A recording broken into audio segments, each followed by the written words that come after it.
The President.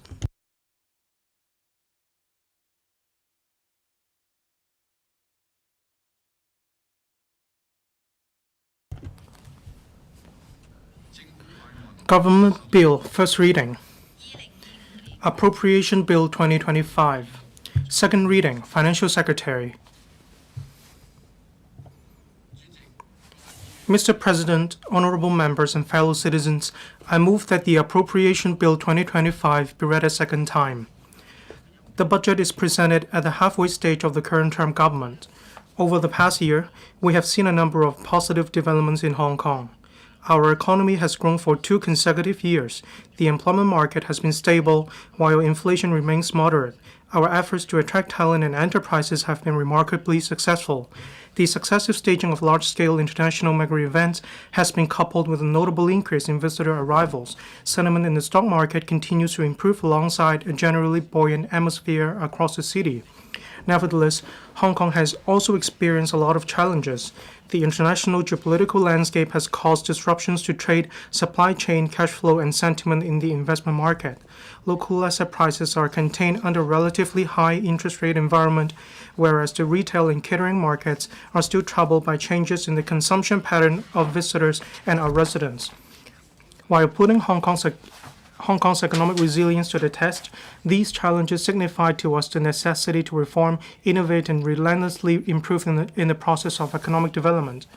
Although the large-scale counter-cyclical measures launched over the last few years in response to the pandemic have helped us achieve our goal of supporting enterprises, safeguarding jobs, stabilizing the economy, and easing the burden on people, we have experienced fiscal deficit these few years as a result. Last year, revenue related to the asset market was far lower than expected due to a host of internal and external factors, and we continue to record a higher deficit this year.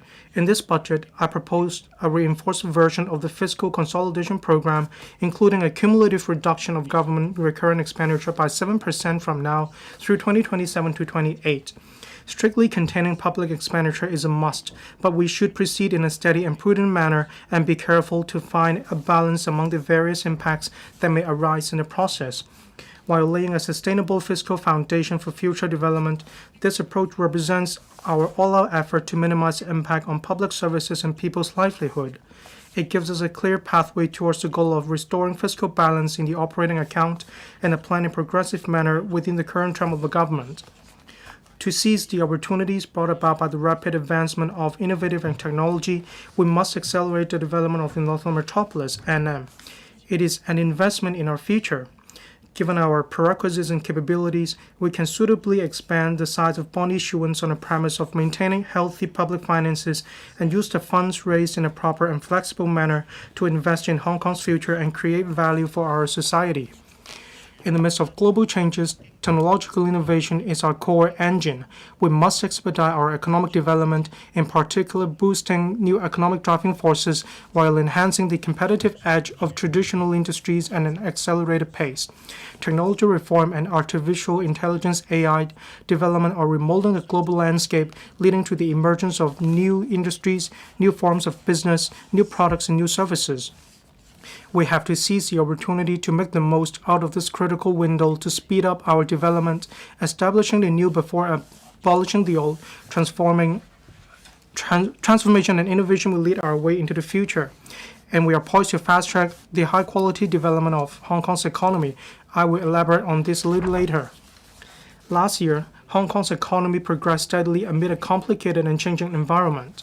The unstable international geopolitical situation, escalated trade conflicts, and elevated global interest rate exerted adverse impacts on local economic activities and confidence. Nevertheless, our country's economy is making steady progress and has rolled out measures benefiting Hong Kong one by one. Together with the government's initiatives to boost the economy and interest rate cuts by the U.S. since mid-September, they all provided support to different economic segments in Hong Kong. Hong Kong's economy recorded moderate growth of 2.5% last year. The International Monetary Fund, IMF, estimated that the global economy grew by 3.2% last year. Supported by the continuing expansion of external demand, Hong Kong's total exports of goods grew by 4.7% in real terms. As a result of our country's various measures benefiting Hong Kong, together with a large number of mega events organized throughout the year and the recovery of our air traffic capacity, the number of visitors increased by about 30% to approximately 45 million last year, boosting the travel and transport services. Other cross-boundary economic activities also improved. Total exports of services grew by 4.8% for the year. As the economy grew and the government took forward infrastructure projects, overall investment expenditure rose by 2.4%. Private consumption expenditure, however, slightly declined by 0.6% for the year as a result of changes in the consumption pattern of local residents. The labor market remained tight. The latest unemployment rate stayed low at 3.1%. The median monthly employment earnings of full-time employees grew by a solid 4.8% year-on-year in the fourth quarter of last year. Inflation was mild in overall terms. Netting out the effects of the government's one-off measures, the underlying consumer price inflation rate was 1.1% last year. Sentiment in the asset markets improved during the year, benefiting from a series of measures of the central government to support Hong Kong's capital market, as well as the rate cut cycle of the U.S. The stock market saw increases in both prices and turnover volume. The Hang Seng Index rose by 18% for the year, and the average daily turnover increased by 26%. Funds raised by new listings increased to $88 billion. The residential property market continued to adjust in the first 3 quarters of last year, but it stabilized after the interest rate cuts. For the year, the number of transactions increased by 23% to about 53,000, while property prices fell by 7%.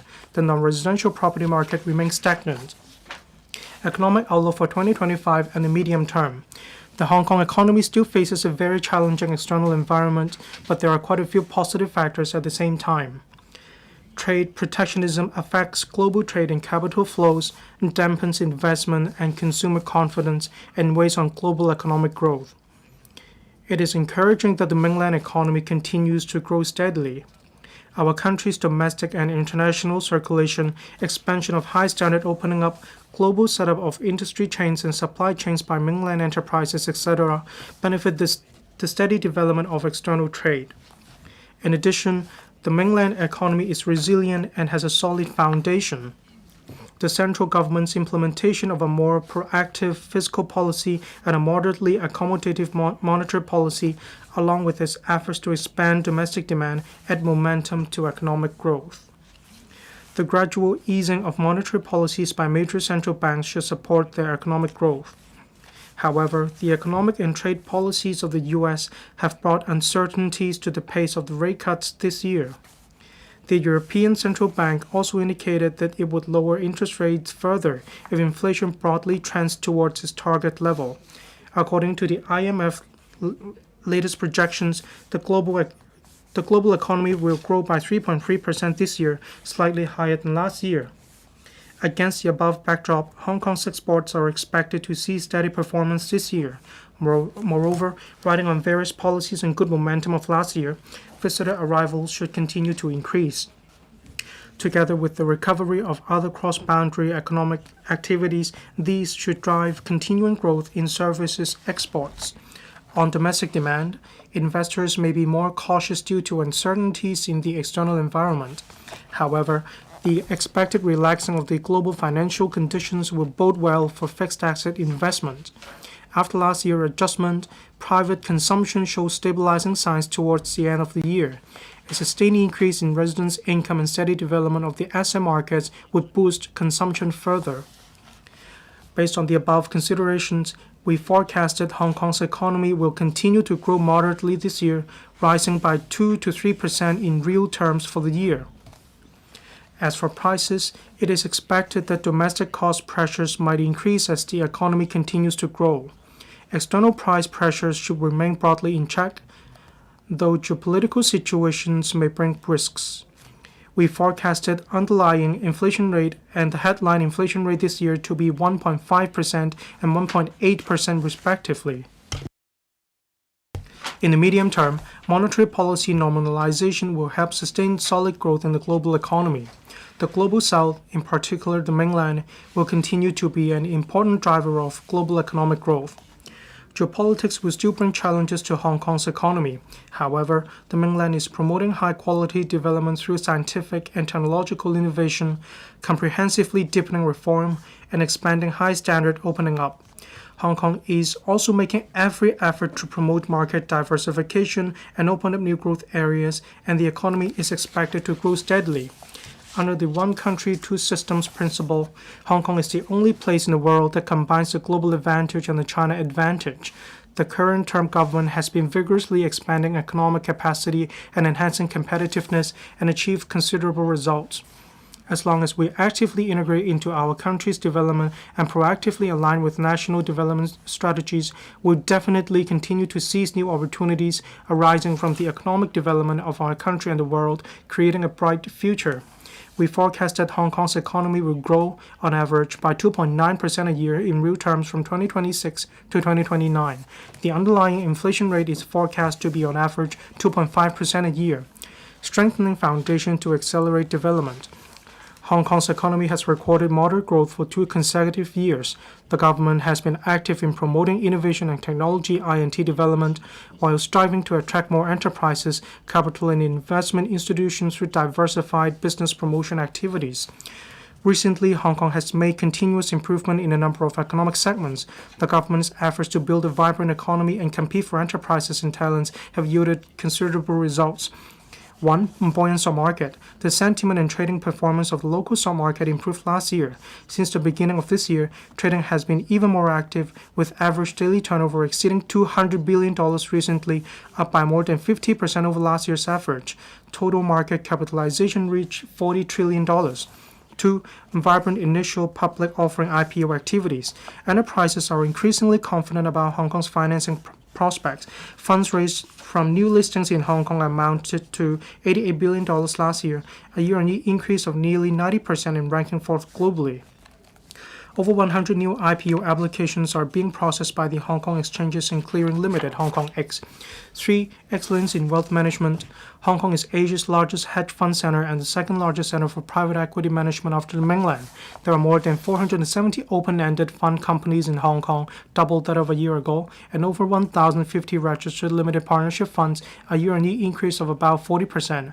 Hong Kong is expected to become the world's largest cross-boundary wealth management center by 2028. 4. Attract enterprises, capital, and talents on all fronts. Attract enterprises. Since its establishment, the Office for Attracting Strategic Enterprises, OASIS, has attracted a total of 66 strategic enterprises, 80% of which have established or plan to establish their global or regional headquarters in Hong Kong. Many are I&T enterprises with a market valuation of over $10 billion and engaging in cutting-edge technologies. In addition, Invest Hong Kong successfully attracted over 500 mainland and overseas enterprises to set up or expand their businesses in Hong Kong last year, representing an increase of over 40%. These enterprises are expected to bring in direct investment of over $67.7 billion. Attract capital. As at the end of last year, total deposits in Hong Kong amounted to more than $17 trillion, a year-on-year increase of 7%. On attracting capital from emerging markets, to exchange-traded funds tracking Hong Kong stocks were listed on the Saudi exchange last year, with asset size exceeding $13 billion. Draw for talents.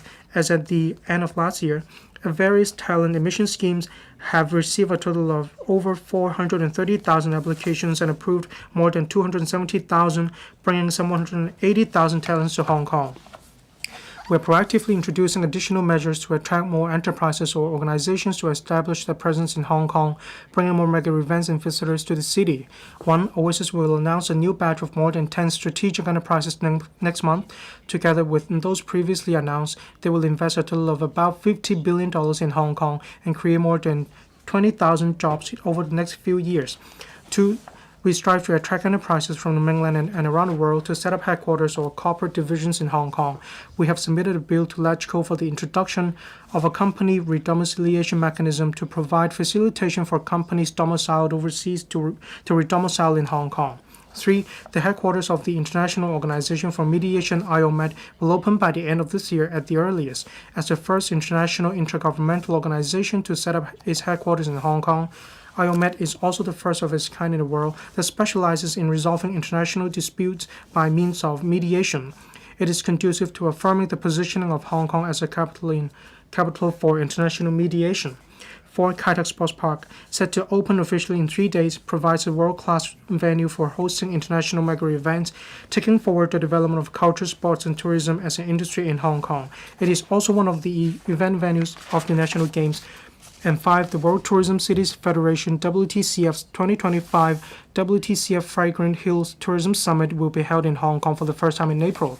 The summit is expected to attract representatives from some 40 countries and regions. A full range of mega events that will boost economic growth and attract more visitors to Hong Kong will be held this year.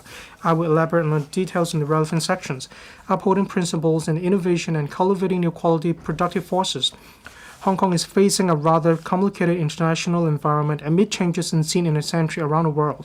The rise of protectionism and unilateralism has resulted in a fragmented global political and economic landscape. The future is trending towards cooperation among economies, sharing mutual interests, and formation of different regional segments.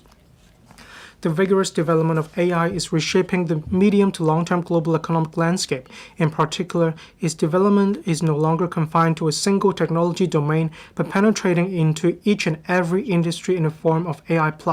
As the global value chain undergoes profound restructuring, product design and manufacturing are moving toward further intelligentization and digitalization. This way of technological reform not only revolutionizes traditional production, business, and consumption models, but also redefines the core competitiveness of various economies, industries, and enterprises. Hong Kong finds itself at a critical juncture of its development in the face of the changing global landscape and technological transformation. The third plenary session of the 20th Central Committee of the CPC has affirmed the positioning of scientific and technological innovation as a core area of development and stressed the importance of accelerating the realization of self-reliance on high-standard technology. This points out a clear direction for Hong Kong to leverage its strength as an international platform for stepping up the development of the AI industry. The third plenary session of the 20th CPC Central Committee has stated that the country has to deepen reform comprehensively, advance high standard opening up, and speed up the formation of a new development landscape. We must also cultivate new quality productive forces tailored to local circumstances and promote high-quality development. To achieve this, we have to stay bold in reform, dare to break new ground, and innovate continuously and unleash the innovative and economic potential through institutional reform. Through the technological innovation, we can catalyze new modes and new impetus to accelerate the nurturing of new industries and to transform and upgrade traditional industries. At the same time, we must nurture and attract talent by better means to promote the integrated development of education, technology, and talent, which in turn provides staunch support for reform and innovation. We have to leverage the advantages under one country, two systems to better integrate into the national development and participate in the joint development of the GBA in a proactive manner. We have to reinforce our connectivity with both the mainland and the world, while leveraging synergies with overseas markets, especially those emerging in the global south. It is by doing so that we fulfill our roles as super actor and super value adder. INT, artificial intelligence. AI is at the core of developing new quality productive forces. We would leverage the edge of one country, two systems, and our internationalized characteristic to develop Hong Kong into an international exchange and cooperation hub for the AI industry. Through frontier research and real-world application, we will endeavor to develop AI as a core industry and empower traditional industries in the upgrading and transformation. AI as a core industry. AI Supercomputing Center. We have been proactively enhancing the strategy and planning on AI development. The first phase facility of Cyberport's AI Supercomputing Center has just commenced operation, and the computing power will be ramped up gradually to 3,000 petaflops this year. This is equivalent to the processing capacity of nearly 10 billion images in an hour. Hong Kong Microelectronics Research and Development Institute, established last September, spearheads collaboration among universities, R&D centers, and the industry on the R&D of third-generation semiconductor core technology. The institute leverages the GBA's well-developed manufacturing industry chain and enormous market and promotes the one-to-end transformation of R&D outcomes and industry development. 2 pilot lines will be set up at the microelectronics centers in Yuen Long this year and start operating next year.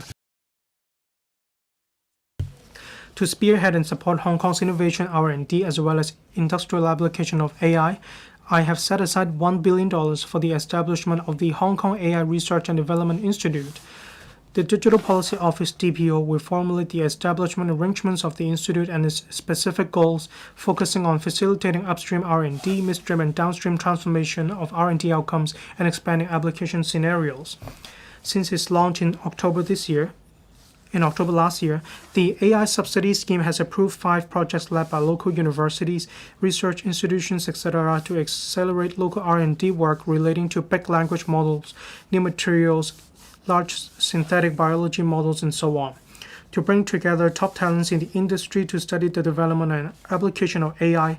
The Hong Kong Investment Corporation Limited (Hong Kong IC) will be hosting the first International Young Scientist Forum on AI to promote research of AI technology and its development as an industry, including open source technology, in particular the design and application of the open source chip architect RISC-V.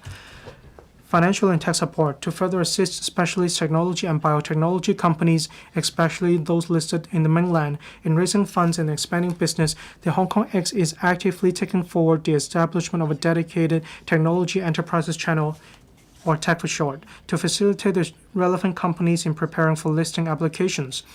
The SFC will also support to enable a smooth application process. Intellectual property (IP) is an important foundation for the development of emerging industries. In addition to obtaining IP rights through local research and development, enterprises will also purchase related rights to use IP. In this connection, we will review the relevant tax deduction arrangements for various expenditures, including lump sum licensing fees for acquiring the rights to use IP and related expenses incurred on purchase of IP or the rights to use IP from associates, so as to accelerate the development of IP-intensive industries and promote the development of IP trading in Hong Kong. AI application. The Hong Kong IC will host the first international conference on embodied AI robot to pull together top-notch technology enterprises, academic institutions, and investors to showcase the latest R&D outcomes and application scenarios, thereby boosting Hong Kong's global influence on technology areas. Smart manufacturing. We enhanced the new industrialization funding scheme last year to strengthen support for local manufacturing enterprises to shift to smart manufacturing. The number of new smart production lines supported by the scheme has exceeded 100, involving industries such as biotechnology, nanofiber materials, new energy, and so on. The total investment cost is around $1.3 billion, of which $930 million came from private investment. We also launched the new Industrialization Acceleration Scheme in September last year to provide matching subsidies to enterprises to build smart production facilities in Hong Kong. The first application for the project has been approved with a total investment of about $600 million, of which government funding amounts to about $200 million. The project will build smart production facilities in the field of life and health technology. We plan to launch the 2-year pilot manufacturing and production line upgrade support scheme, Manufacturing Plus, this year. The government will provide funding of up to $250,000 each on a 1-to-2 matching basis to enterprises operating production lines in Hong Kong to support their formulation of smart production strategies and introduction of advanced technologies into existing production lines. I have set aside $100 million for the scheme, benefiting some 400 enterprises. Low Earth orbit satellites are the new trend in global satellite development. The relevant technologies can be widely applicable in various domains such as transport and logistics, smart city, and so on. The Commerce and Economic Development Bureau (CEDB) and the Office of the Communications Authority are exploring a set of streamlined procedures for vetting license applications for operating low Earth orbit satellites. Our target is to complete the relevant work this year. The Hong Kong Monetary Authority, Hong Kong MA, and Cyberport collaborated last year to launch a new generative AI sandbox to foster innovation in the banking industry and unleash the potential of AI. The Hong Kong MA will publish a practice guide by making reference to global development trend and experience in the sandbox.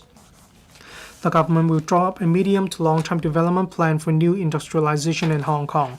Also, we will set up a $10 billion innovation and technology industry-oriented fund to channel more market capital to invest in emerging and future industries of strategic importance. The government is inviting relevant organizations to submit expressions of interest and is planning to seek funding approval from LegCo in the middle of this year. We are preparing to launch the $180 million INT Accelerator pilot scheme.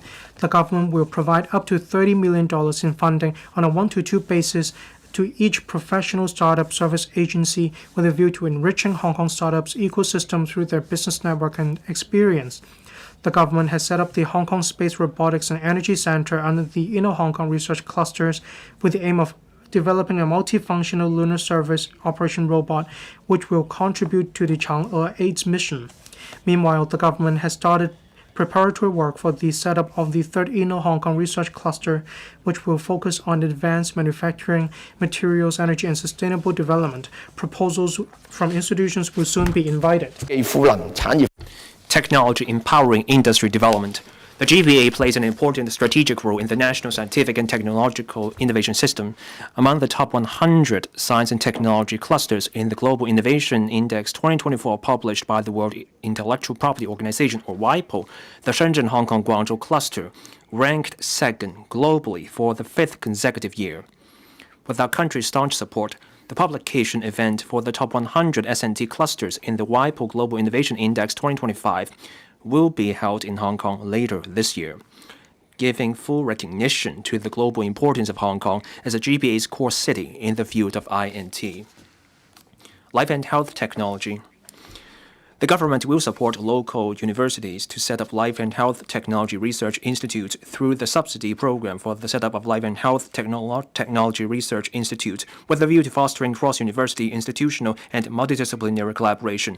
The Innovation and Technology Commission is inviting institutions to submit proposals. The Hong Kong Science and Technology Parks Corporation is looking into the life and health technology industry's demand for manufacturing facilities that comply with the good manufacturing practices as well as feasible mode of development and operation, so as to support the industry in conducting clinical trials of new drugs or healthcare innovations in Hong Kong. Low-altitude economy. The Interdepartmental Working Group on Developing Low-Altitude Economy, established at the end of last year, is examining the applications for the first batch of regulatory sandbox pilot project and will announce the results soon. Through the pilot project, we hope to expand and enrich the scope of low-altitude flying activities, bringing new areas of growth for Hong Kong's economy.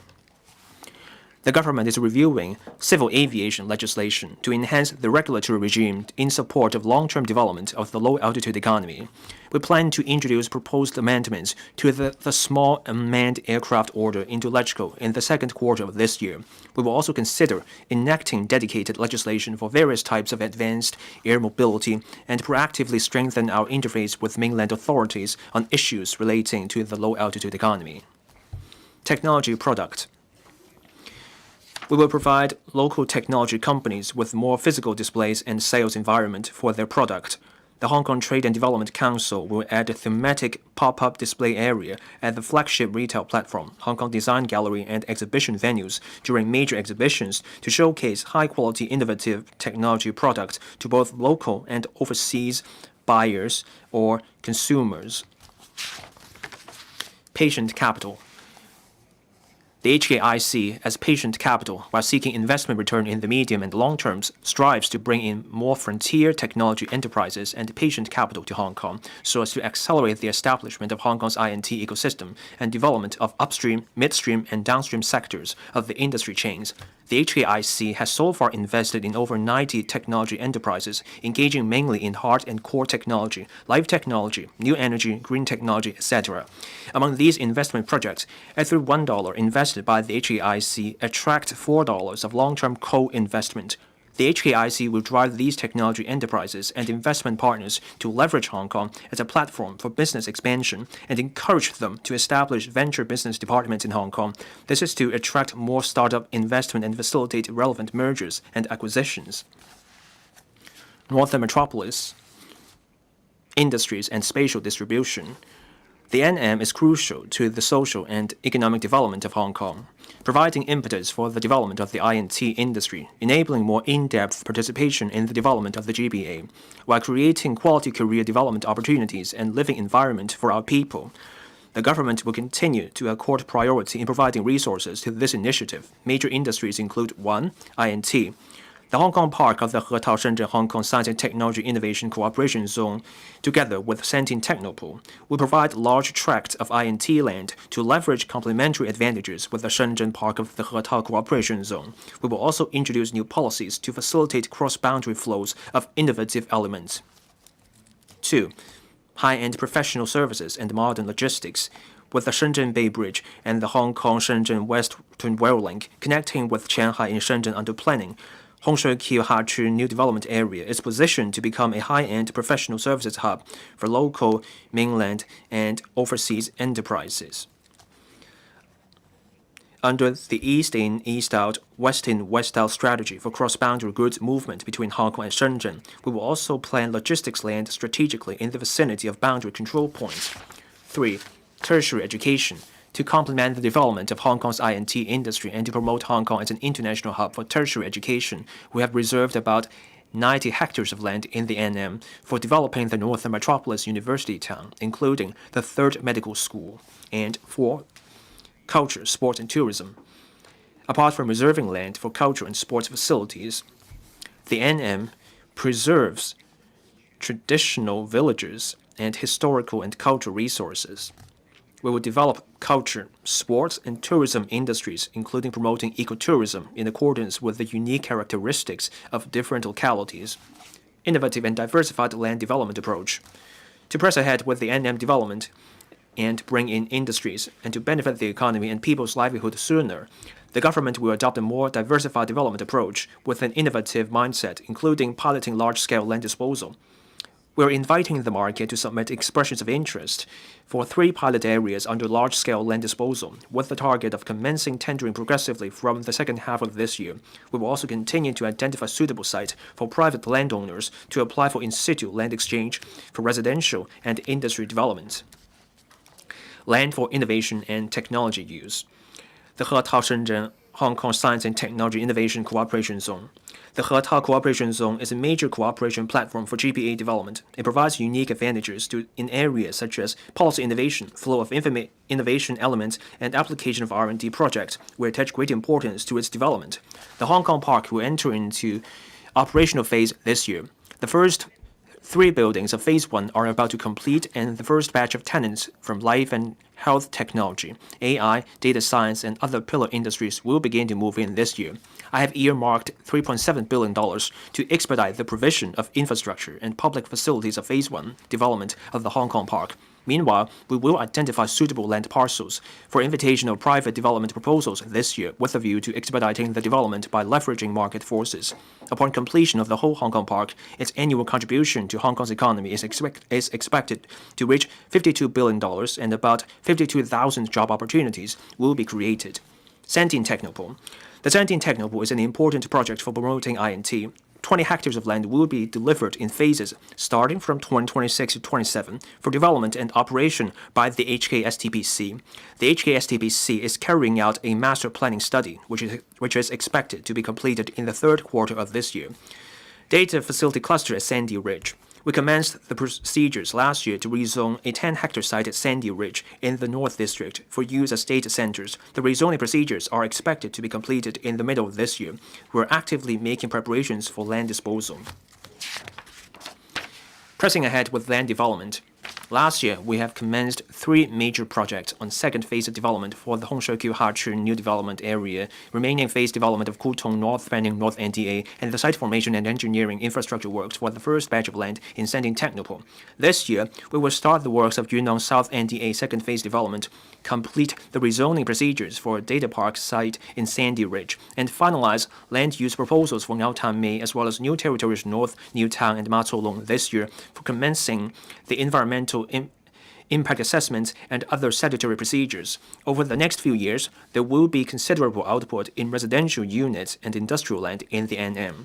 In order to support commercial and innovative development in the NM, we will also identify suitable sites there for constructing facilities to meet various conference and exhibition needs. Railway development. The construction works of Phase 1 of the Northern Link, or NOL, Kutong Station have commenced for target completion in 2027. Advanced works for Phase 2 have also commenced to tie in with the target completion of NOL Main Line in 2034. In addition, we're working with the Shenzhen authorities to jointly take forward 2 cross-boundary railway projects. The investigation and design study of the Hong Kong-Shenzhen Western Rail Link, Hongshui-Qiu to Qianhai project, and the detailed planning and design of the Northern Link spur line are expected to commence this year. strengthening industries with competitive edge. It is imperative for Hong Kong to leverage its strategic positioning as the three centers and a hub and make good use of the advantages of one country, two systems. With the resolute support of our country, we must consolidate and strengthen industries with clear advantages whilst actively nurturing and developing new industries, injecting new impetus to Hong Kong's economy such that Hong Kong can contribute to the Chinese path to modernization while realizing faster and better development. International Financial Center. Last year, Hong Kong ranked among the top 3 international financial centers and the top 4 initial public offering markets in the world. The Hong Kong stock market has been buoyant since the beginning of this year. Total assets under management amounted to over $31 trillion, with over half of the funding sourced from investors outside. The offshore RMB liquidity pool has expanded to approximately RMB 1.1 trillion. The key to consolidating and enhancing the strengths of Hong Kong as an IFC lies in institutional innovation, product innovation, a critical mass of enterprises, and financial connectivity. Over the past few years, institutional reforms to the capital market, including establishing listing avenues for new economy and technology enterprises with weighted voting rights structures, facilitating fundraising by overseas issuers, etc., coupled with the government's active effort in attracting new capital overseas and expanding new markets, have injected impetus to the Hong Kong market and improved its liquidity. We're pressing ahead with high-quality development of Hong Kong's international financial market to create more new growth areas. Securities and derivatives market, facilitating financing of overseas enterprises and specific products. The Association of Southeast Asian Nations, or ASEAN, is an important economic region that continues to grow. A number of enterprises from ASEAN are seeking to apply for listing in Hong Kong, covering businesses in areas such as biotechnology, integrated logistics, mining, etc. HKEX will step up its promotion in ASEAN and the Middle East and actively explore areas of cooperation with countries in the region, including the listing of exchange-traded funds to enrich the investment product choices in mutual markets and promote two-way capital flows. HKEX will also strive to increase the number of overseas recognized exchanges to facilitate more overseas companies' secondary listing in Hong Kong. In order to facilitate more private equity funds to list in Hong Kong, SFC has clarified the relevant regulatory requirements to encourage sizable alternative asset funds with regular income streams to raise funds.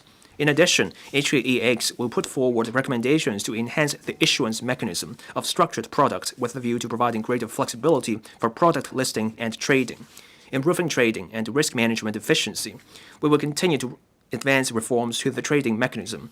HKEX will gradually introduce new functions to its post-trading system from the middle of this year and conduct system upgrades to ensure technical compatibility with the T+1 settlement cycle by the end of this year and complete advanced preparations for shortening the settlement cycle. Riding on the reduction in minimum price spreads to be implemented in the middle of this year, HKEX is reviewing with the SFC the trading unit system, or the so-called board lot system, and will put forward proposed enhancements this year so that trading arrangements can better meet liquidity characteristics of shares of different sizes and investment needs, as well as facilitating trading and improve efficiency. We have submitted the subsidiary legislation with regard to the implementation of the uncertificated securities market regime to LegCo. The SFC and HKEX are working closely with the industry to carry out system upgrades and technical preparations with a view to implementing the regime early next year. To meet the risk management needs of investors, the SFC will consult the market on the proposal to increase the position limits for key index derivatives so as to enhance flexibility for investors to use the relevant derivatives while safeguarding financial safety. Taking forward reforms to the listing regime. To dovetail with the latest economic trends and corporate needs, we will review listing requirements and post-listing ongoing obligations, evaluate listing-related regulations and arrangements to improve the vetting process, optimizing the threshold for dual primary listing and secondary listing, and review the market structure, including exploring the establishment of a post-delisting over-the-counter trading mechanism. Fixed income and currency hub. The SFC and the HKMA have set up a task force to formulate a roadmap covering the development of primary and secondary bond markets and foreign exchange markets, as well as infrastructural enhancement. We will also organize a flagship forum in the second half of this year to promote Hong Kong's strengths in this regard. The government will conduct research into the current legal and regulatory regime related to the issuance and transactions of digital bonds and explore enhancement measures to promote the wider adoption of tokenization in Hong Kong's bond market. The government will regularize the issuance of tokenized bonds. The HKMA is preparing for issuing the third tranche of tokenized bonds and will continue to encourage digital bonds issuances through the Digital Bond Grant Scheme, while actively exploring tokenizing traditional bonds issued. Asset and Wealth Management Center. We have been striving to foster the development of the asset and wealth management industries. Measures implemented include the enhancement to the Cross-Boundary Wealth Management Connect in the GBA, Exchange-Traded Fund Connect, and the Mainland Hong Kong Mutual Recognition of Funds Arrangement. We will formulate proposals on the preferential tax regimes for funds, single-family offices, and carried interest this year, including expanding the scope of fund under the tax exemption regime, increasing the type of qualifying transactions eligible for tax concessions for funds and single-family offices, enhancing the tax concession arrangement on the distribution of carried interest by private equity funds, etc. We will continue to attract global capital to Hong Kong and develop a vibrant ecosystem for family offices. Invest Hong Kong has assisted over 160 family offices in setting up operations or expanding their businesses in Hong Kong. We will be hosting the third edition of the Wealth for Good in Hong Kong Summit shortly under the theme Hong Kong of the World for the World, showcasing Hong Kong's strengths as a global hub for family offices. Offshore RMB Business Center. With the prudent and steady progress of RMB internationalization, Hong Kong, as an offshore RMB business hub, will continue to enhance offshore RMB liquidity, improve the relevant infrastructure, and provide more investment product and risk management tools. The government promotes the formation of the offshore RMB yield curve by regularly issuing RMB bonds of different tenors. The Hong Kong RMB Clearing Bank has been offering 24-hour cross-border clearing service since last year, bringing convenience to banks and customers in different time zones. The current size of the currency swap agreement between the HKMA and the People's Bank of China is RMB 800 billion. The HKMA will launch an RMB trade financing liquidity facility for banks as a stable source of relatively lower cost funds so as to support banks in providing RMB trade finance services to their corporate customers. The new facility has a total size of RMB 100 billion. To promote trading of more stocks in RMB and then improve market liquidity, both places are conducting technical preparations at full speed to implement the inclusion of RMB trading counter under the southbound trading of Stock Connect. In addition, HKEX is taking forward the single tranche multiple counter arrangement, including adopting the same international securities identification number for dual counter stocks so as to enhance settlement efficiency. The government has also been conducting preparatory work to allow the stamp duty payable on the transfer of stocks at RMB counters to be paid in RMB, with a view to putting forward a legislative proposal next year. Mutual market access and co-development with the mainland. We will enhance the mutual market access mechanism with the mainland, including the issuance of offshore mainland government bond futures in Hong Kong and implementing block trading of stocks and inclusion of real estate investment trusts under the mutual access as soon as possible. We will also actively explore opportunities to introduce further expansion initiatives, extend the Cross-Boundary Wealth Management Connect scheme in the GBA, improve market liquidity, and enrich the risk management toolbox. The Financial Services and the Treasury Bureau, OASIS, and the HKTDC will host the inaugural Hong Kong Global Financial and Industry Summit this year, which will pull together global enterprises, funds, and technologies through financial empowerment, thereby elevating the level of international cooperation of industries. It will also attract more leading companies in advanced industries, domestic as well as overseas enterprises and investors to establish a foothold in Hong Kong.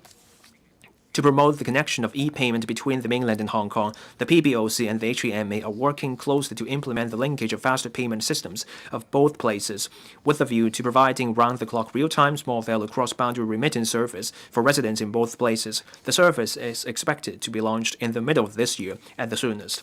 According to the second agreement concerning amendment to the mainland and Hong Kong Close Economic Partnership Arrangement Agreement on Trading Services, the restriction on the mainland branches of Hong Kong banks to conduct bank card business will be lifted starting from next month. This will facilitate them in expanding their businesses in the mainland.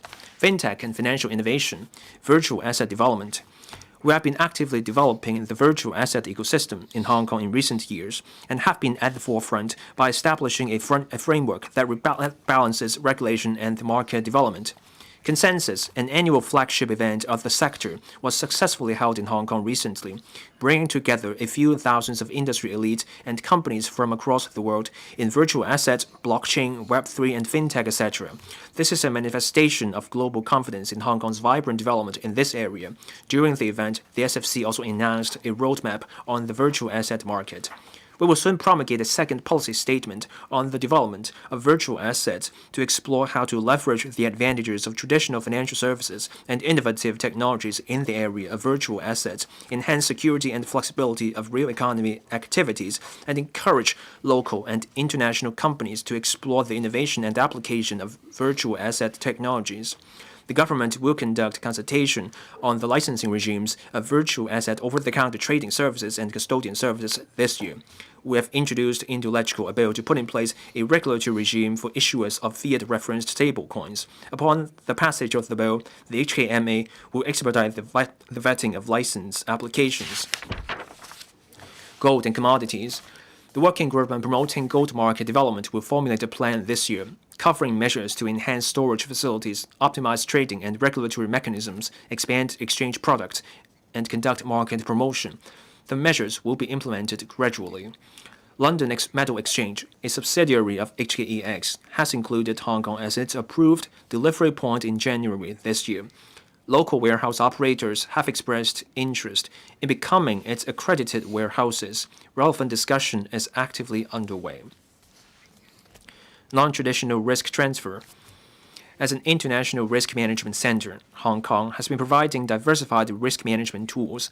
We are proactively promoting the development of insurance-linked securities by establishing a dedicated regulatory regime and launching a pilot grant scheme. To date, we have facilitated the issuance of 6 catastrophe bonds in Hong Kong, with issuance amount totaling over $5.8 billion. The industry responded favorably to the pilot scheme, and we will extend it for 3 years. MPF full portability. The Mandatory Provident Fund Schemes Authority will consult the public on specific proposals of MPF full portability this year and submit recommendations to the government thereafter, such that MPF full portability can be launched soon after full implementation of the eMPF platform. International Trade Center. As an international trade center, Hong Kong capitalizes on unique advantages and reinforces connectivity and serves as a bridge linking the mainland and global markets. It provides high-standard professional services for international trade, helping our country promote the new development pattern of dual circulation. Multinational Supply Chain Management Center, HKTDC, and Invest Hong Kong jointly encourage mainland enterprises to establish a foothold in Hong Kong and set up international or regional headquarters for managing offshore trading and supply chain, thereby assisting these enterprises in going global and planning supply chains and industry chains. HKTDC will provide them with one-stop professional consulting services to help them establish market connections and understand laws and regulations in overseas markets. Hong Kong serves as an important regional trade financing center. The outstanding trade finance by banks has reached $380 billion, about 40% of which provide financing for merchandise trade outside Hong Kong.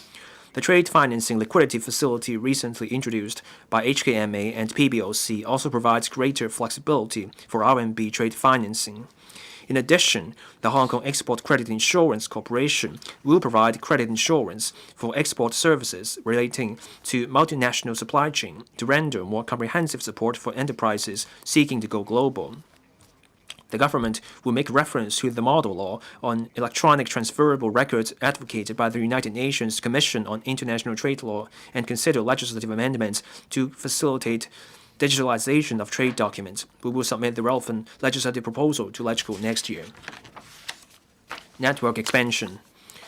To expand our trade network and attract more inward investment and enterprises from the Global South markets to Hong Kong, the government is following up actively with the governments of Malaysia and Saudi Arabia on the establishment of economic and trade offices in these 2 countries.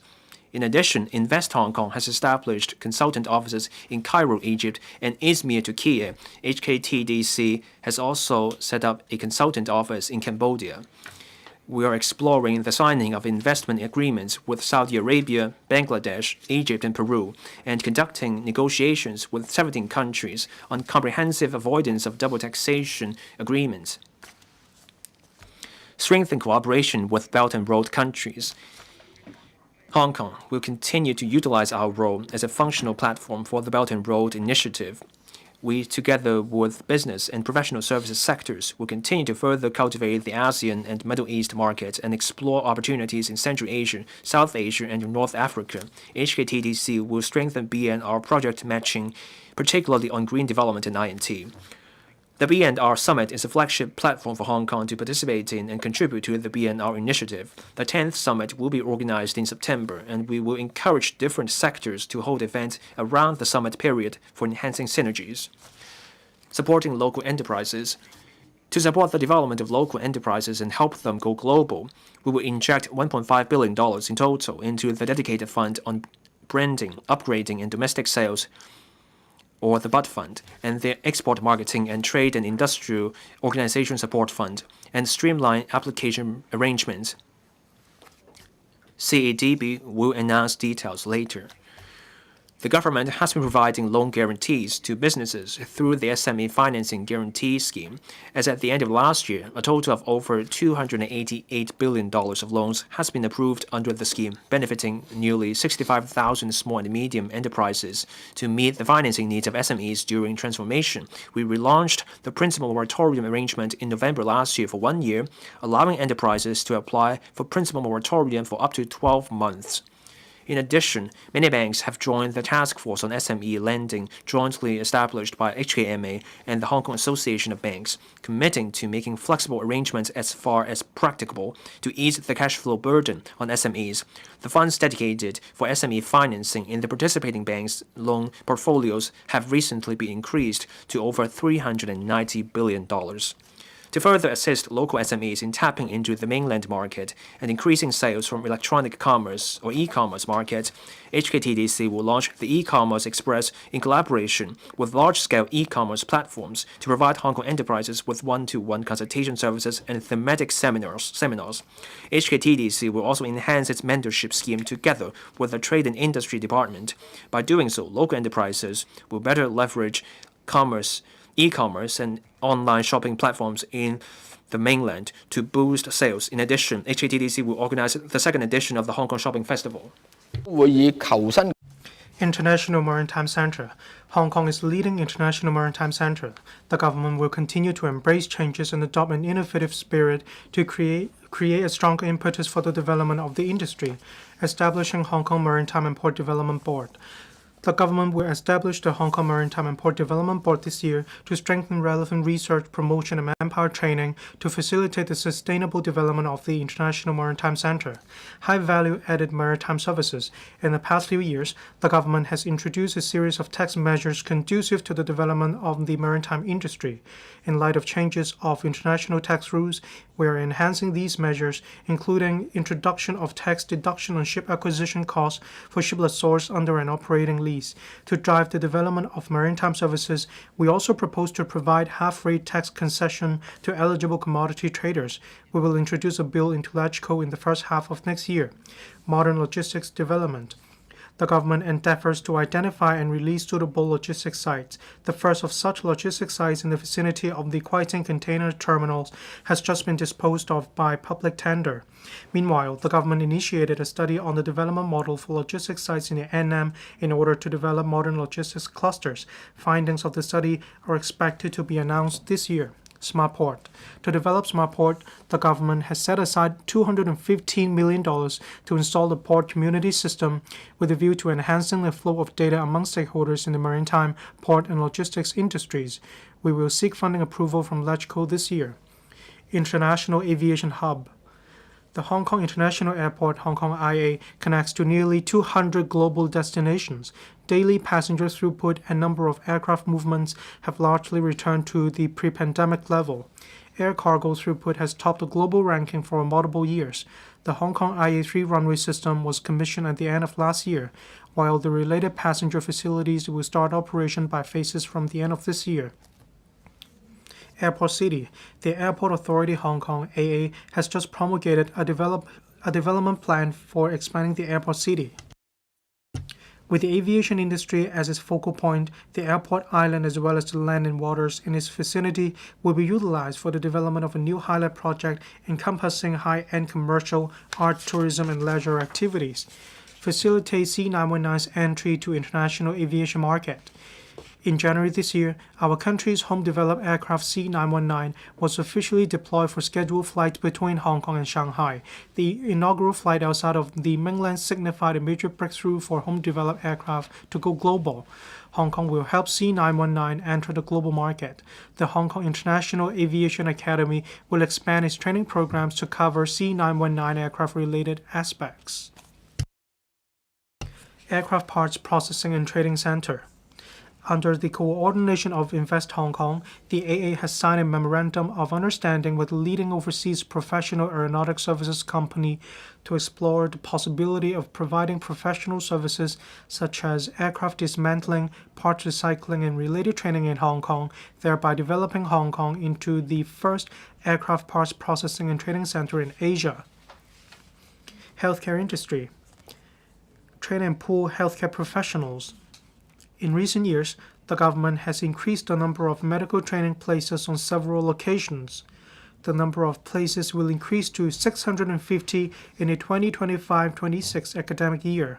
The public healthcare sector will leverage the revised legislative framework to admit non-locally trained healthcare professionals. Enhance regulation for drugs and medical devices. The government will, in the first half of this year, put forward the timetable for establishing the Hong Kong Center for Medical Products Regulation and the roadmap towards the adoption of primary evaluation. We will also formulate strategies and measures to facilitate R&D of drugs and medical devices. Third medical school. The task group on new medical school has invited local universities interested in setting up the third medical school to submit proposals. It expects to complete assessment and formulate recommendations to the government this year. We will set aside resources to support universities in the development of the new medical school on a matching basis. Cultural and creative industries. The government is committed to promoting the development of cultural and creative sectors as industries. A cumulative total of over 780 projects, some of which with potential for industrialization, have been approved under the Create Smart initiative, involving a total funding of about $3.4 billion and benefiting more than 30,000 SMEs. To foster the vibrant development of the local creative industry chain, Oasis will strategically attract to Hong Kong more cultural and creative enterprises that integrate I&T into their work. Large-scale art events. The inaugural Hong Kong Performing Arts Expo concluded in October last year, featuring over 1,600 arts leaders and practitioners from more than 60 countries and regions. We will organize the second edition of the expo next year, transforming the event into a flagship of our arts and cultural industries. The government will continue to attract and support the staging of international or large-scale arts and cultural events in Hong Kong through the Mega Arts and Cultural Events Fund, with a view to promoting the development of Hong Kong as an East-Meets-West center for international cultural exchange. We have updated the assessment criteria to require funded events to help promote tourism and bring economic benefits. Development of film industry. The government has always been a staunch supporter of the development of the film industry. A cumulative total of over $1.3 billion has been approved by the Film Development Fund to support more than 120 film projects. These projects involve more than 110 new directors and producers, and the relevant films have won more than 180 awards. The fund has also launched a film financing scheme for mainland market to encourage Hong Kong film companies and mainland cultural enterprises to invest in and promote productions by Hong Kong directors. Cultural intellectual property. The government will support cultural IP creators and producers to propel more than 30 cultural IP projects cumulatively in the coming 5 years. We are fostering more cross-sectoral collaboration within the cultural and creative sectors so as to enhance the communication power and sales value of cultural IP products. Tourism industry. Tourism boosts local economic development and creates employment opportunities. To pursue the concept of tourism is everywhere and implement the development blueprint for Hong Kong Tourism Industry 2.0, I will allocate $1,235 million to the Hong Kong Tourism Board Hong Kong TB in the coming year. The Hong Kong TB will work with more international brands to tell the good stories of Hong Kong's tourism. For example, the Hong Kong TB signed a 3-year global strategic partnership agreement with Art Basel to establish immersive experience zones of Hong Kong culture in all 4 annual Art Basel shows around the world, strengthening Hong Kong's connection with the global art scene. We will step up efforts to promote a series of distinctive tourism products such as ecotourism, panda tourism, horse racing tourism, and so on, to enrich travel experiences in Hong Kong.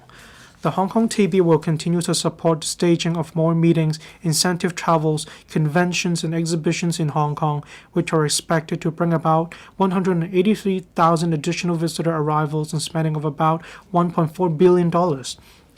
I have earmarked resources to strengthen support for the cruise industry, encouraging cruise lines to increase the number of ship calls to Hong Kong, make overnight calls, and use Hong Kong as a home port.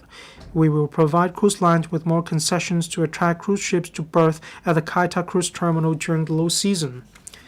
Mega event economy. We will continue to promote and publicize Hong Kong as a mega events capital globally, attract more tourists to Hong Kong, and enhance their tourism experience during their stay. Kai Tak Sports Park is the largest ever sports infrastructure in Hong Kong with the 50,000-seat stadium. Large-scale sports and entertainment venues will be held in the park, thereby driving visits and spending. The government has been supporting the staging of major international sports events in Hong Kong through the earmark system. We will adopt a more strategic approach in continuously attracting sports events, which can bring significant economic benefits to Hong Kong, and are in discussion with Live Golf, which has been held in Hong Kong for 2 consecutive years, to explore a long-term partnership. Announcement will be made shortly. Seize opportunities arising from resumption of multiple entry individual visit scheme. The government of the Hong Kong SAR expresses great gratitude to the central government for resuming at the end of last year the multiple entry individual visit endorsement for Shenzhen permanent residents and expanding the arrangement to Shenzhen residence permit holders. Since the implementation of the new measure, more than 700,000 visitors have traveled to Hong Kong on multiple entry individual visit endorsements. Thanks to the new measures and with an increase in the number of overseas travelers, the city is bustling with activities. Retail, catering, and other sectors all reported growth in business volume during the recent Christmas and New Year holidays. The government will make good use of the various measures that benefit Hong Kong to proactively promote the development of Hong Kong's tourism industry. Develop visitor sources from the Middle East and ASEAN. In collaboration with the Hong Kong TB, the government will make extra efforts to develop markets in the Middle East and ASEAN to attract more high-end visitors. The government is encouraging various sectors of the community to enhance tourism support facilities, such as providing worship facilities in hotels and stepping up staff training to strengthen the industry's understanding of the visitors' different cultural backgrounds. Smart tourism. The Hong Kong TB will enhance the one-stop travel information platform, Discover Hong Kong, to provide a live travel map and a smart itinerary planner so as to provide visitors with comprehensive and personalized itinerary suggestions, travel information, and offers. Leverage harborfront resources. We are making every effort to enhance the harborfront on both sides of the Victoria Harbour. The recently opened western section of the East Coast Boardwalk in North Point has been popular among the public. The eastern section of the boardwalk, the Hong Hum Urban Park Phase 2, and the open space at Eastern Street North in Sai Ying Point will also be completed this year. We'll set up refreshment stalls at harborfront locations in Central, Wan Chai, North Point, and Tsim Sha Tsui this year in order to enrich visitor experience. The government has invited the Mass Transit Railway Corporation Limited to conduct a study to develop the waterfront and former pier sites to the south of Hong Kong Station into a new harborfront landmark. It will include iconic commercial and residential developments, retail, dining, and entertainment facilities, as well as yacht club for promoting yacht tourism. We will put forward land use proposals in the middle of this year. Education industry. Hong Kong's post-secondary education sector is highly international and diversified. We boast 5 of the world's top 100 universities and a pool of first-rate R&D talent. We will launch a new round of research matching grant scheme totaling $1.5 billion to attract more organizations to support research and diverse of institutions.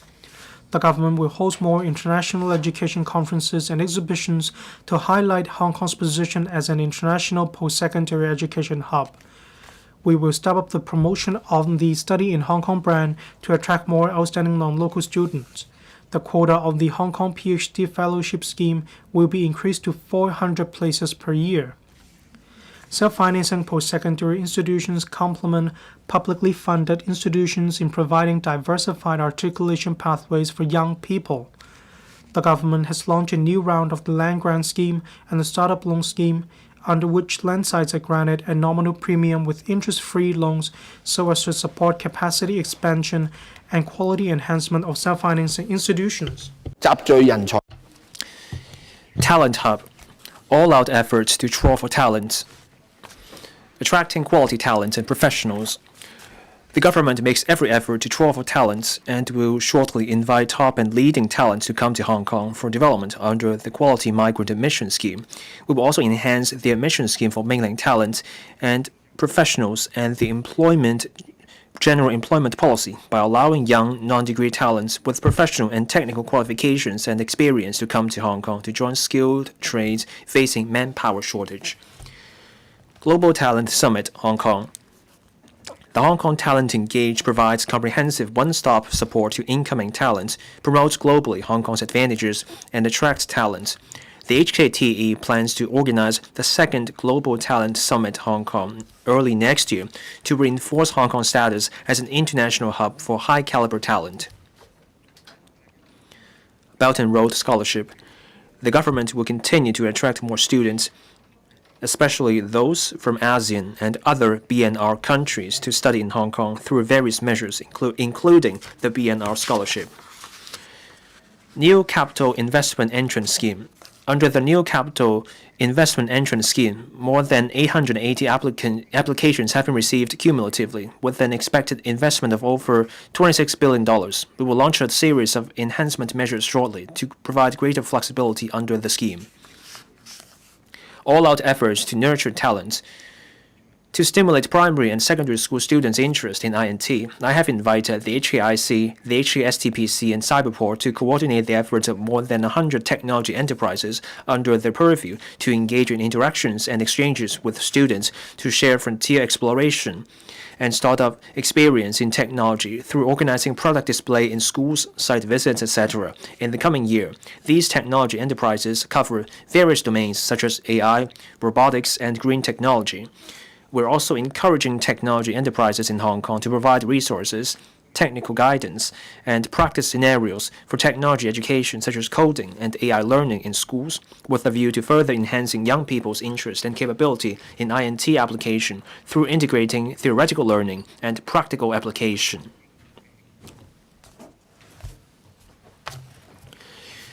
Enhancing collaboration with cities in the Greater Bay Area. Medical cooperation. The joint establishment of the GBA Clinical Trial Collaboration Platform by Hong Kong and Shenzhen is one of the benchmark collaboration projects in the GBA. We're seeking to establish the real-world study and application center by the end of this year. With the data from the special measure of using Hong Kong registered drugs and medical devices used in Hong Kong public hospitals in GBA, we aim to accelerate approval for registration of new drugs in Hong Kong, the mainland and overseas, fostering R&D, clinical trials and application of advanced biomedical technology in Hong Kong. The Hospital Authority, through various talent exchange programs, invites healthcare professionals, including those from the mainland, especially the GBA, for professional and clinical exchange with local healthcare personnel to foster mutual professional enhancement and, in the long run, establish a regional healthcare talent pool. Data flow and exchange.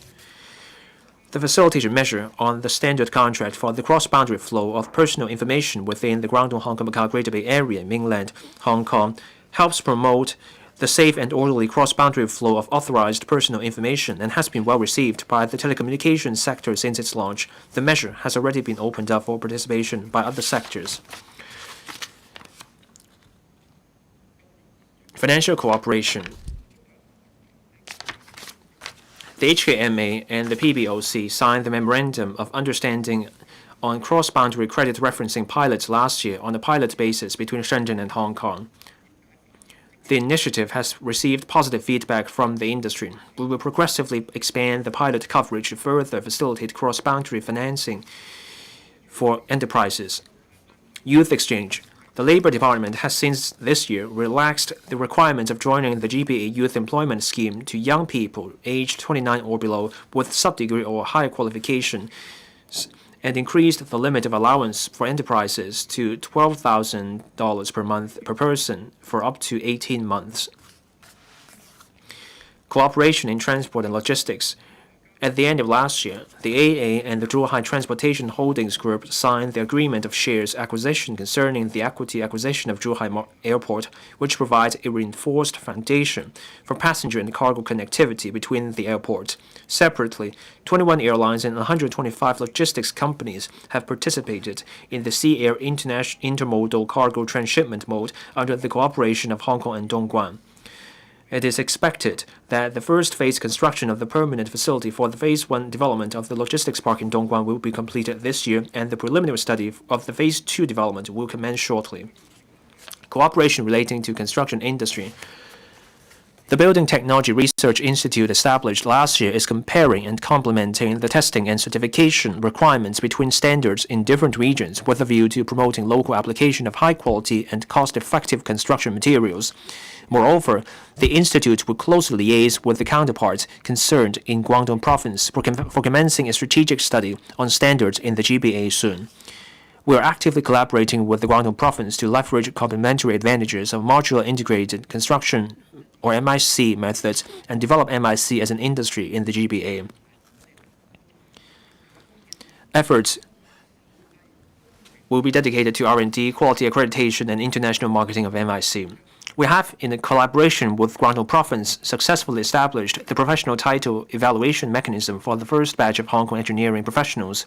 The mechanism will be gradually extended to other construction-related professions with the right conditions. We will also collaborate with Guangdong Province and Macau SAR to formulate GBA standards on the skill levels for skilled workers and technicians of the construction sector and take forward through an examination multiple certification arrangement. We will announce the GBA standards for the first pilot scheme in due course.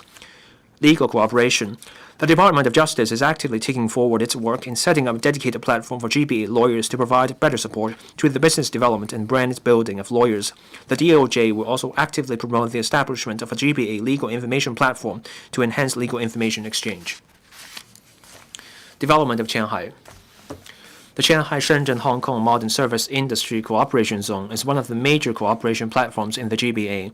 Since the promulgation of the overall development plan for the Shanghai-Shenzhen-Hong Kong Modern Service Industry Cooperation Zone, Hong Kong-Shenzhen cooperation has achieved substantive progress in various policy areas. For example, the turnover of Shanghai Mercantile Exchange, a subsidiary of HKEX, exceeded RMB 100 billion over the year.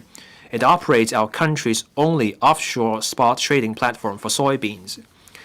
On the basis of the successful implementation of the measure of allowing Hong Kong invested enterprises to adopt Hong Kong law in Shanghai, the DOJ collaborated with the relevant mainland authorities and achieved the extension of the above measure and the measure of allowing Hong Kong invested enterprises to choose Hong Kong as the arbitration place to other pilot cities in the GBA, providing Hong Kong investors with a more facilitative business environment. Cyberport has been actively collaborating with the Shanghai Management Authority to facilitate the landing of startup enterprises at respective parks. So far, some 10 Cyberport enterprises are exploring setting up their operations in Shanghai, whilst 2 enterprises on AI and digital entertainment from Shanghai have established businesses at Cyberport. Hong Kong will continue to support Shanghai in trying out new policies on a pilot basis and pursuing more policy innovation and breakthroughs with a view to promoting the successful policies to the rest of the GBA and even the entire country. Accelerating green development. Green industries. Development of green industries is a major international trend and key to addressing global climate change. The combination of green finance and green technology will accelerate the build-up of multifaceted industry clusters, thereby creating huge business opportunities and financing needs, and making contribution to green transformation and development. Green finance. We launched the Sustainable Finance Action Agenda last year, setting out goals for the banking industry to achieve net zero. We also launched the Roadmap on Sustainability Disclosure in Hong Kong. It provides a well-defined pathway for large publicly accountable entities to adopt the International Financial Reporting Standards Sustainability Disclosure Standards no later than 2028. This will make Hong Kong one of the first jurisdictions to align its local requirements with the standards. To continuously support local green finance talent training, we will extend the pilot green and sustainable finance capacity building support scheme to 2028. Over 5,700 applications have been approved under the scheme. Green technology. The HKSTPC will develop the inner center in Kowloon Tong into a leading green technology hub, Green Tech Hub, bringing together more than 200 green technology companies. The HKSTPC will invite financial and business institutions, universities, institutions supporting businesses, etc., to become partners of the admitted companies and provide support such as talent training, testing, and application scenarios and business matching. Green shipping. The government will provide tax exemption for green methanol used for bunkering. Meanwhile, the government will implement the action plan on green maritime fuel bunkering to develop Hong Kong into a green maritime fuel bunkering center. Green aviation. To provide support for the decarbonization of the international and local aviation industry, we are promoting the application of sustainable aviation fuel, or SAF, at the HKIA. The AA completed a relevant study last year. We will announce an SAF consumption target this year. Green city. Waste reduction and recycling. To enhance waste reduction at source, the government will allocate an additional funding of $180 million for increasing the number of residential food waste smart recycling bins and food waste collection facilities across the city, as well as expanding the recycling network and increasing waste recovery. Waste to energy. iPark 1, Hong Kong's first waste-to-energy facility for treating municipal solid waste, is expected to commence operation this year. Moreover, we have invited the open tender for iPark 2, the second large-scale facility with an expected treatment capacity of 60,000 tons per day. It is a major step towards zero landfill. Charging network for electric vehicles.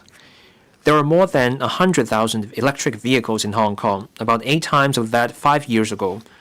The government will launch a $300 million subsidy scheme in the middle of this year. It is expected that the scheme will provide impetus for the industry to install 3,000 fast chargers across Hong Kong by 2030 to be used by 160,000 additional electric vehicles. Green transformation of public buses and taxis. The government has announced the Green Transformation Roadmap of public buses and taxis and earmarked $470 million under the New Energy Transport Fund to subsidize franchised bus operators in purchasing about 600 electric buses.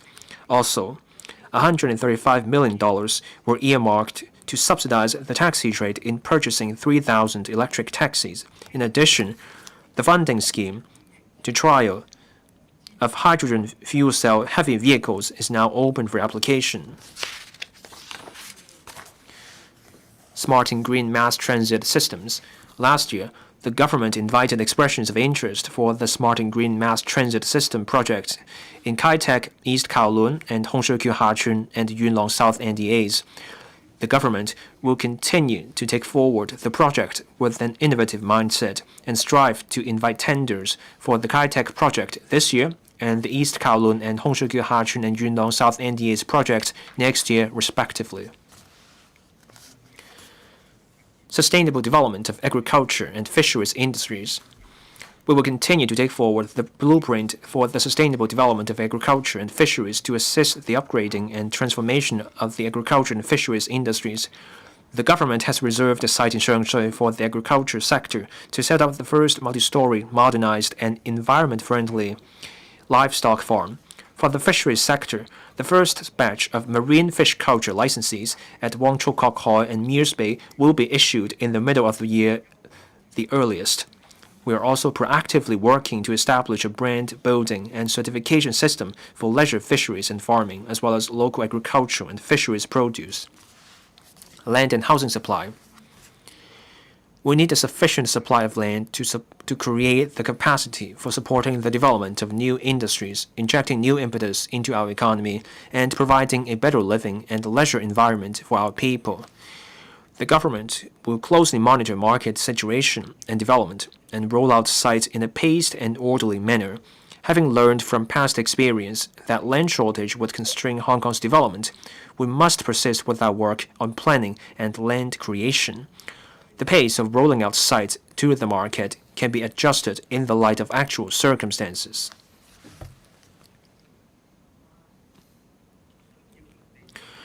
The commercial property market has been facing considerable challenges in the past few years, in view of the high vacancy rates of offices in recent years and the relatively ample supply. In the next few years, the government will not roll out any commercial site for sale.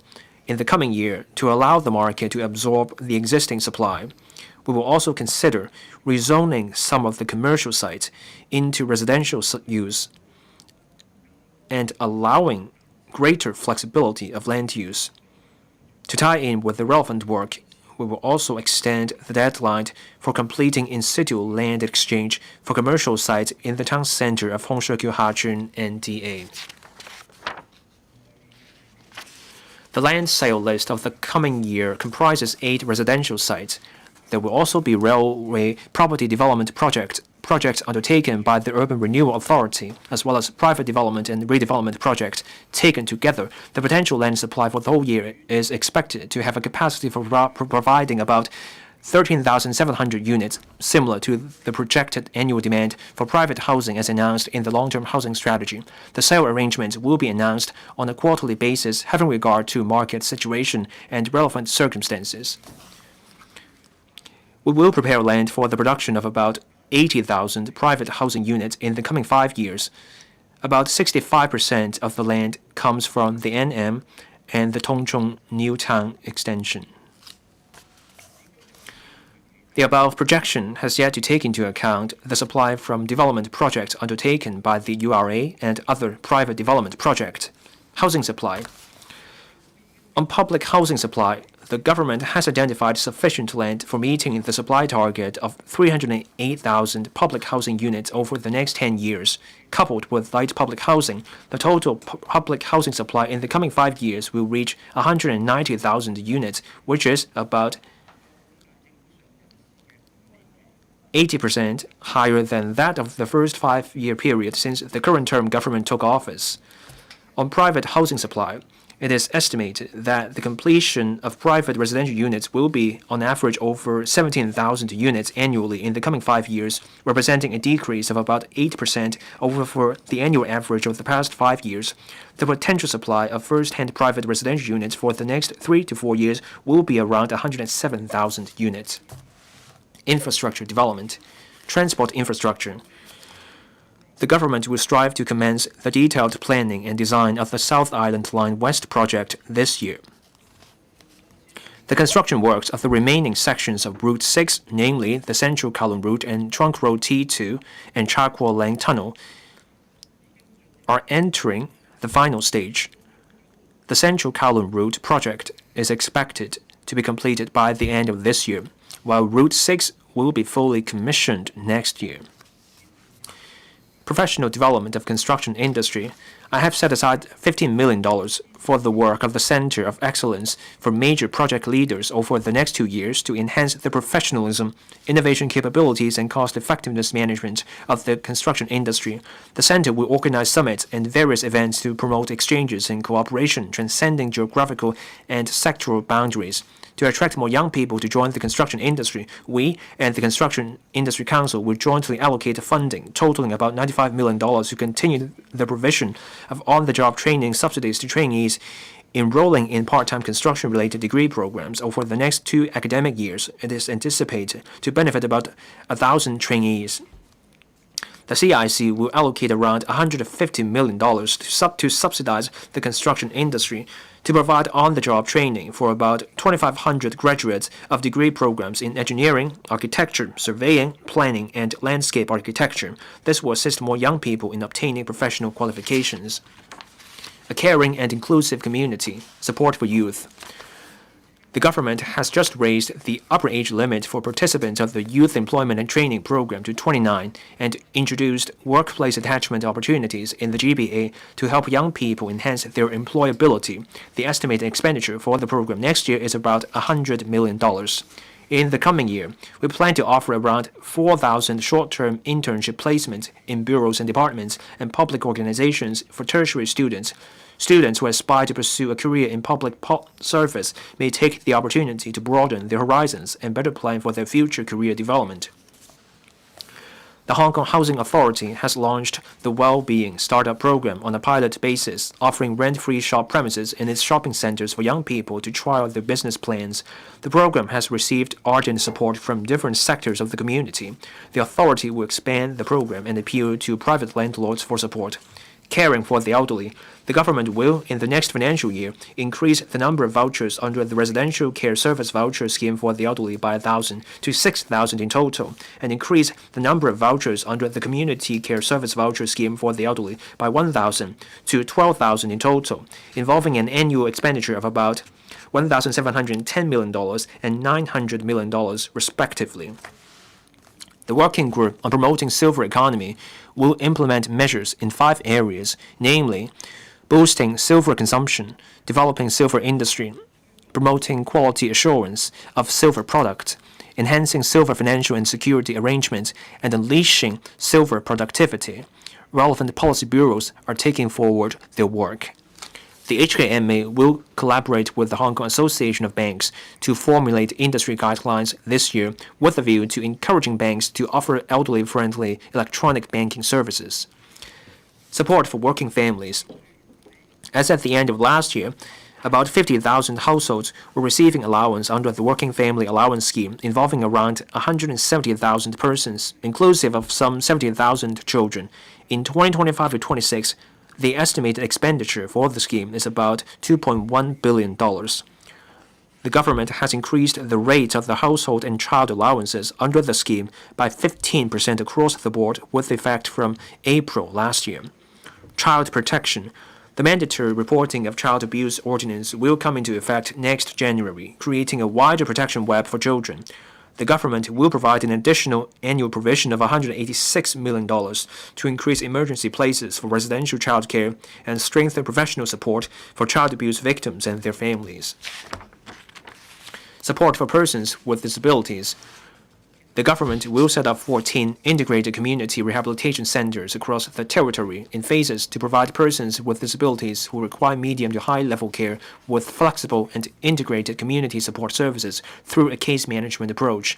Besides, 1,280 additional day community rehabilitation and home care service places will be provided for persons with disabilities, involving about $160 million additional annual expenditure.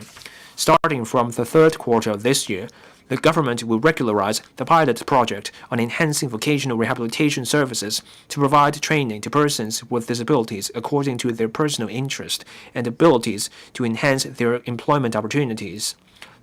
The annual expenditure involved is about $100 million, and it is expected to benefit about 10,000 people.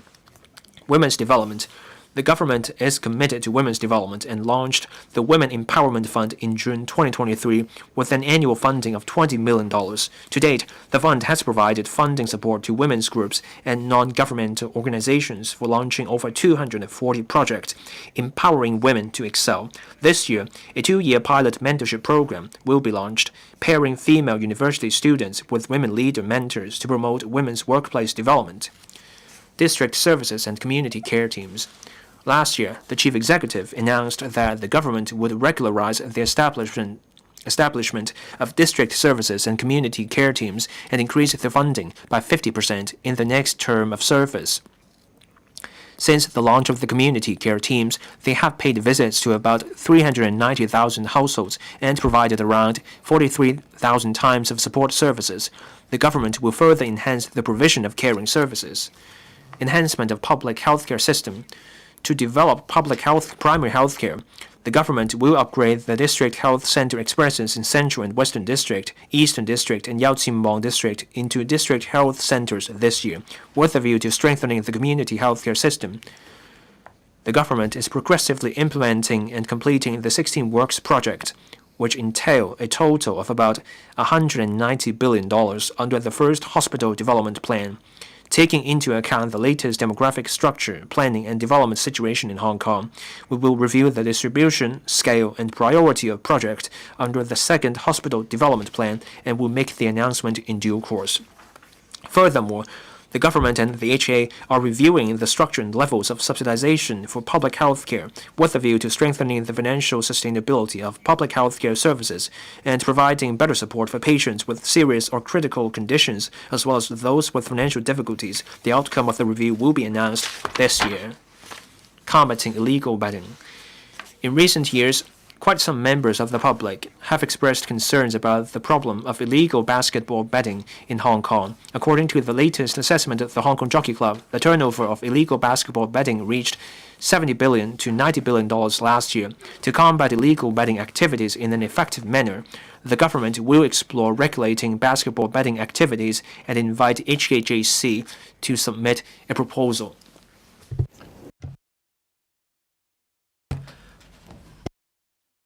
Public finance. The government has been adhering to the principle of keeping the expenditure within the limits of revenues as enshrined under Article 107 of the Basic Law and strives to achieve fiscal balance over a period of time to ensure the resilience and sustainability of our public finances. Let me elaborate on the government's current fiscal position. Government revenue and expenditure are broadly presented in two major accounts, namely the operating account and the capital account. The revenue of the operating account mainly comes from various types of tax revenue, investment income, government fees and charges, and so on, while its expenditure is largely attributed to the government's daily expenses. As for the capital account, its revenue is mainly land-related, while its expenditure largely involves infrastructure works projects and land acquisition. In view of the different composition and nature of the operating account and the capital account, we have to manage them separately with different fiscal targets and methods.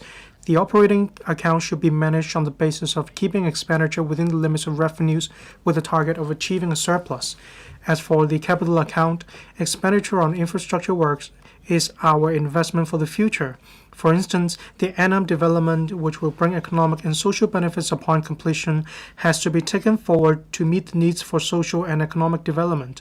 However, as revenue is susceptible to economic cycles, there may be a shortfall between revenue and expenditure. Under such circumstances, we can utilize surplus in the operating account or our fiscal reserves as support or make flexible use of market resources, including various forms of public-private partnership and bond issuance. We forecast that the operating account will largely achieve balance in 2025 to 26 and return to a surplus starting from 2026 to 27. The capital account is estimated to record a deficit in the medium-range forecast period, for short MRF, due to the accelerated development of the NM and other public works projects relating to the economy and people's livelihood. Nevertheless, the level of deficit will decline year on year from 2026 to 27 onwards.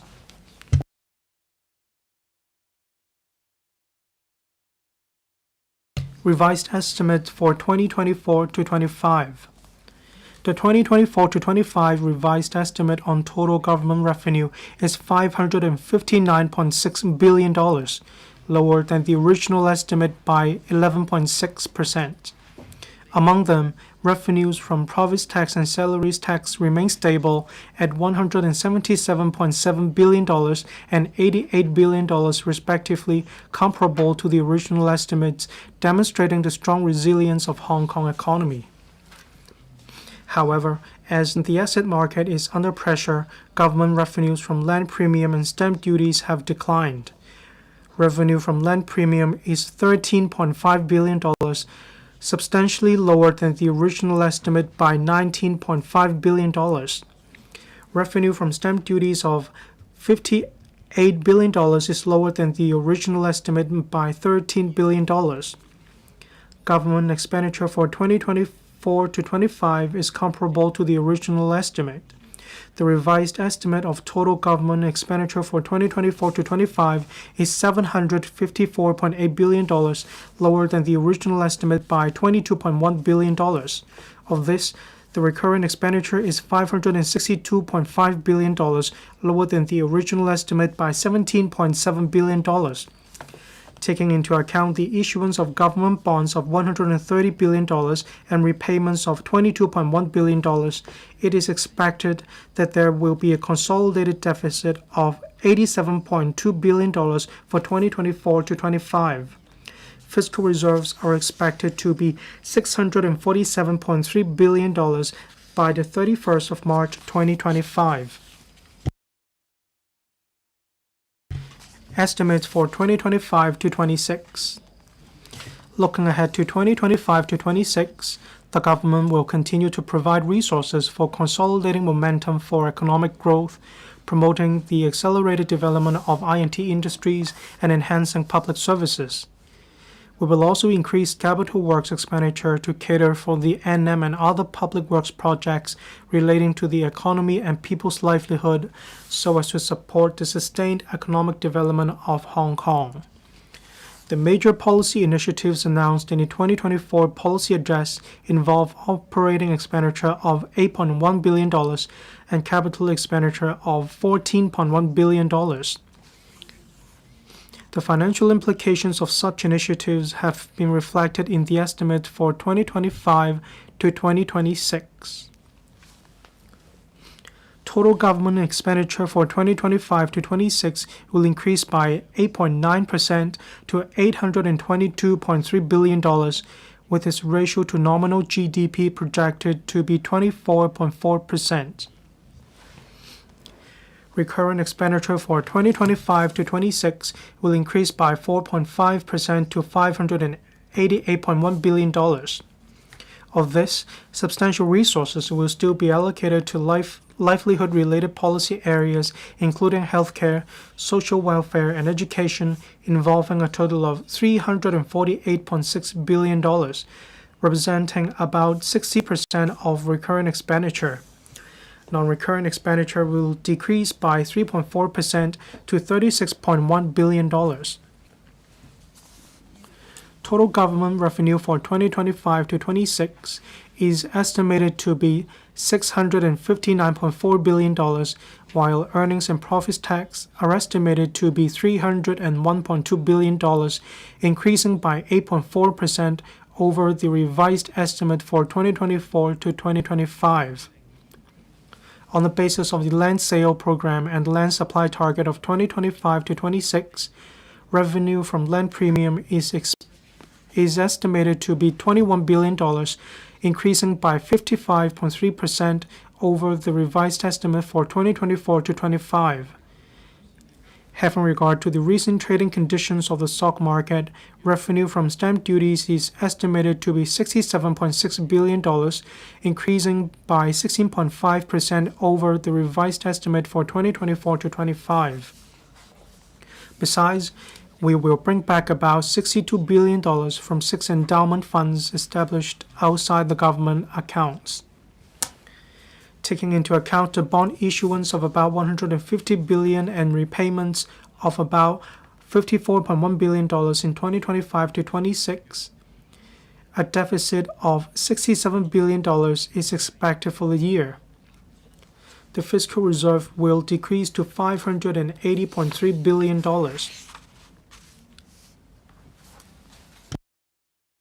Support measures. Having regard to the pressure faced by some industries and the people, the government's fiscal situation, we will introduce the following measures. 1. Provide raised concession for domestic properties for the first quarter of 2025-26, subject to a ceiling of $500 for each rateable property. This measure will involve 3.12 million domestic properties and reduce government revenue by $1.5 billion. 2. Provide raised concession for non-domestic properties for the first quarter of 2025-26, subject to a ceiling of $500 for each rateable property. This measure will involve 430,000 non-domestic properties and reduce government revenue by $200 million. 3. Reduce salary tax and tax under personal assessment for the year of assessment 2024-25 by 100%, subject to a ceiling of $1,500. The reduction will be reflected in the final tax payable for the year of assessment 2024-25. This measure will benefit 2.14 million taxpayers and reduce government revenue by $2.9 million. 4. Reduce profits tax for the year of assessment 2024-25 by 100%, subject to a ceiling of $1,500. The reduction will be reflected in the final tax payable for the year of assessment 2024-25. The measure will benefit 165,400 businesses and reduce government revenue by $200 million. And 5. Provide an allowance to eligible Social Security recipients equal to 1/2 of a month of the standard rate comprehensive Social Security assistance (CSSA) payments, old age allowance, old age living allowance, or disability allowance, while similar arrangements will also apply to recipients of the Working Family Allowance, altogether involving an additional expenditure of about $3.1 billion. To ease the burden on buyers of residential and non-residential properties at lower values, I announce that the maximum value of properties chargeable to a stamp duty of $100 will be raised from $3 million to $4 million with immediate effect. This measure is expected to benefit about 15% of property transactions and reduce government revenue by about $400 million annually. Reinforcing Fiscal Consolidation Program. To uphold the principles of fiscal prudence, I recommend reinforcing the fiscal consolidation program as put forward in last year's budget. The key is managing expenditure growth, making good use of the government's fiscal resources, and identifying new revenue resources. Our principles are: 1. To focus on strictly controlling government expenditure, supplemented by increasing revenue. Regardless of increasing revenue or cutting expenditure, the impact on the general public should be minimized. In particular, the government will lead by example to demonstrate our commitment in cutting expenditure, while ensuring the delivery of high-standard public services. The government will also continue to press ahead with infrastructure works projects in the NM and those related to the economy and people's livelihood. 2. To maintain the competitiveness of Hong Kong's simple and low-tax regime and to avoid considerable increase in tax rates or introducing new taxes. 3. To uphold the principles of user pays and those who can afford more pay more, as far as practicable while increasing revenue. Strictly containing the growth of government expenditure, operating expenditure. We will step up efforts to contain government operating expenditure. I have instructed all bureaus and departments to further review their resource allocation and work priorities and provide public services in a more cost-effective manner through consolidating internal resources, streamlining procedures, and leveraging technology. On the premise of maintaining efficient public services, we will implement the following measures. 1. Stepping up the productivity enhancement program. On the premise that CSSA, Social Security allowance, and statutory expenditure would not be affected, the rate of reduction of recurrent government expenditure will be increased from the original 1% to 2% in 2025 to 26. This arrangement will be extended for 2 more years to 2027 to 28. Taking into account the 1% cut in 2024 to 25, the cumulative rate of reduction will be 7% in total. Using 2023-24 recurrent expenditure as the basis, it will deliver a saving in recurrent government expenditure of around $3.9 billion, $11.7 billion, $19.5 billion, and $27.3 billion in the respective financial years. 2.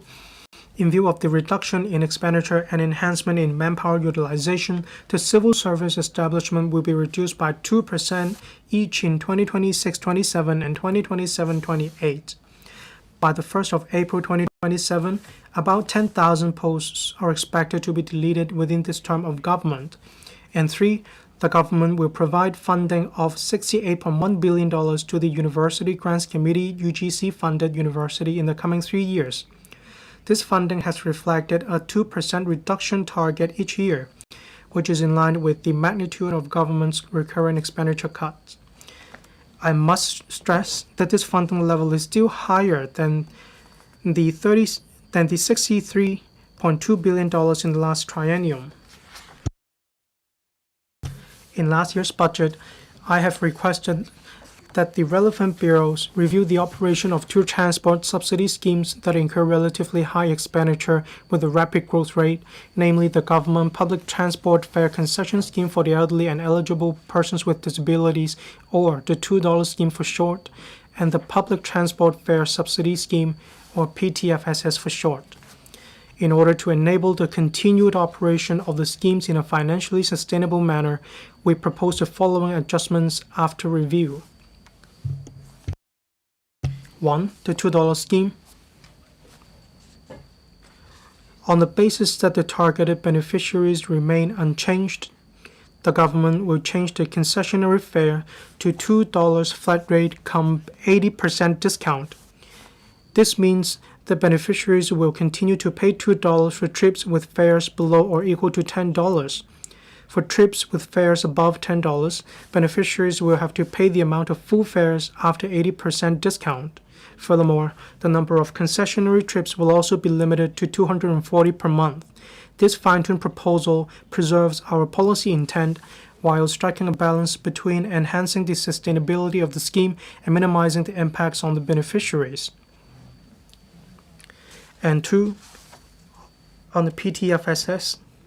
From June 2025 onwards, the threshold of monthly public transport expenses incurred for receiving the subsidy under the scheme will be raised from $400 to $500. The government will continue to provide a subsidy amounting to 1/3 of the expenses in excess of $500, and the prevailing subsidy cap at $400 per month will remain unchanged. The relevant policy bureaus will announce the details later. Upon implementation of the refined arrangements, the government is expected to save $6.2 billion in the coming 5 years. To assist bureaus and departments in reducing expenditure and ensure the proper use of public money, I have requested 1. The Audit Commission to organize workshops for the senior management of government departments and public bodies. Through sharing experience and case studies on its value for money audit, the Commission seeks to foster the management's understanding and adoption of principles and best practices in fiscal prudence and optimal use of public money. 2. The Financial Services and the Treasury Bureau to review and enhance the government's procurement regime. We expect that the new arrangements will be introduced in mid-2025 so as to facilitate departments to procure quality goods and services at a reasonable price through an open and fair framework. And 3, the relevant bureaus to review the expenditures on social welfare, healthcare, and education. The recurrent expenditure on each of these 3 areas amounts to more than $100 billion in this financial year. The government should, having regard to demographic changes in Hong Kong, optimize resources and review the sustainability of the use of resources. In addition, the government puts forward that for 2025-26, the executive authorities, the legislature, judiciary, and members of the district councils take a pay freeze. This includes the chief executive and politically appointed officials, the non-official members of the executive council, members of the civil service, the president, all members and secretariat of the LegCo, chief justice of the Court of Final Appeal, judges of the courts at all levels, and other members of the judiciary and members of the district councils. Capital works expenditure. Overall construction costs have gone up in recent years. The government will strive to enhance control on cost effectiveness when pressing ahead with infrastructure works projects. I have requested the Project Strategy and Governance Office (PSGO) under the Development Bureau to support various departments in enhancing governance of public works projects on all fronts. PSGO scrutinizes project cost estimates upon inception of a project and optimizes project design in accordance with the principle of fitness for purpose and no frills. PSGO also formulates cost-effective proposals in coordination with the relevant policy bureaus and works departments in order to reduce construction costs. Since its setup, PSGO has reviewed over 540 public works projects, achieving savings in construction costs by over 15%. Meanwhile, PSGO is coordinating the relevant work on reducing construction costs. This includes formulating policies for the procurement of construction materials and products, such as MIC modules and steel reinforcement, through direct procurement by relevant works departments and centralized procurement by a single department. PSGO will also study the use of new materials and innovative construction technologies by drawing reference from the mainland and overseas practices and experience. All these efforts aim to help departments to reduce project costs, enhance cost effectiveness, and ensure timely completion of public works projects. Furthermore, the government is reviewing the scale and mode of delivery of district cooling systems in NDA, such as Hongshui-Q, Hatun, and Sentin Technopop, to tie in with the development of the area with greater cost effectiveness. The preliminary estimate of savings in terms of works expenditure is at least $40 billion. The Environment and Ecology Bureau will report the review results in the second quarter this year. Consolidating and optimizing the use of government financial resources. Bureaus and departments set up funds outside the government's accounts for specific purposes from time to time in the light of their policy needs. Currently, there are a total of 42 such funds with an aggregate balance of nearly $180 billion. Some of these funds only use investment returns to meet their expenditure, that is, seed capital funds. With different monitoring frameworks and investment strategies, these seed capital funds lock up an enormous amount of public financial resources. To enable the government to make more flexible and effective use of these resources, we have reviewed the financial arrangements of these seed capital funds. We propose bringing back first 6 funds with relatively large unspent balance totaling about $62 billion to the government's accounts in 2025-26 after setting aside resources to meet the necessary expenditure of these funds for the next 5 years so that it will not affect their sustainable operation. This will provide a more comprehensive picture of the government's fiscal position and enable better use of its financial resources. We will also require the relevant bureaus to examine the financial arrangements of other seed capital funds. We have reviewed the utilization of the anti-epidemic fund. Taking into account the expenditure requirements, the fund has a remaining balance of about $15 billion, which will be brought back to the government's accounts next month. This sum has been reflected in the revised estimate for 2024-25. Enhancing public service efficiency. The government has all along endeavored to deliver more efficient public services to citizens through leveraging technology, streamlining processes, and driving the digital transformation of public services. We are striving to realize single portal for online government services with a view to providing a one-stop shop for citizens to obtain information, apply for services, and settle bills. Since the launch of the I Am Smart mobile app, the number of registered users has exceeded 3.2 million. I Am Smart connects about 500 services of the government as well as public and private organizations and provides nearly 600 electronic government forms. The DPO is planning to progressively implement a digital corporate identity platform before the end of next year. This will enable Hong Kong enterprises to undergo corporate identity authentication and digital signature process in a secure and convenient manner when using electronic government services or conducting online business transactions. This measure will facilitate digital transformation of enterprises and help enhance government departments' efficiency in processing online applications. The Transport Department will roll out a number of electronic licensing services, including electronic driving licenses, progressively from the middle of this year to early next year. The department will continue to launch various electronic permits and integrated user-friendly online services. It also plans to introduce a bill into LegCo on electronic driving license in the first half of this year to provide the option of displaying driving licenses through dedicated applications on smartphones. The Housing Bureau has selected 10 public rental housing estates as a pilot site for smart estate management to adopt more technologies such as Internet of Things sensors, robots, etc. in daily estate management. It will also launch a centralized estate management platform this year to enhance management efficiency and service quality. The Development Bureau is driving digitalization of public works in full swing and applying AI technology for big data analysis to reduce the risk of project delay and cost overruns. The Bureau is also driving the wider application of highly effective construction robots in projects with functions including automated processes, remote control AI, and so on to support construction personnel in various fields to enhance work efficiency, cost effectiveness, site safety, and works quality. The Civil Service College will enhance the content on technology application in civil service leadership training, equipping departmental leaders to optimize their information technology systems, better utilize big data and AI, and arrange appropriate training for their staff.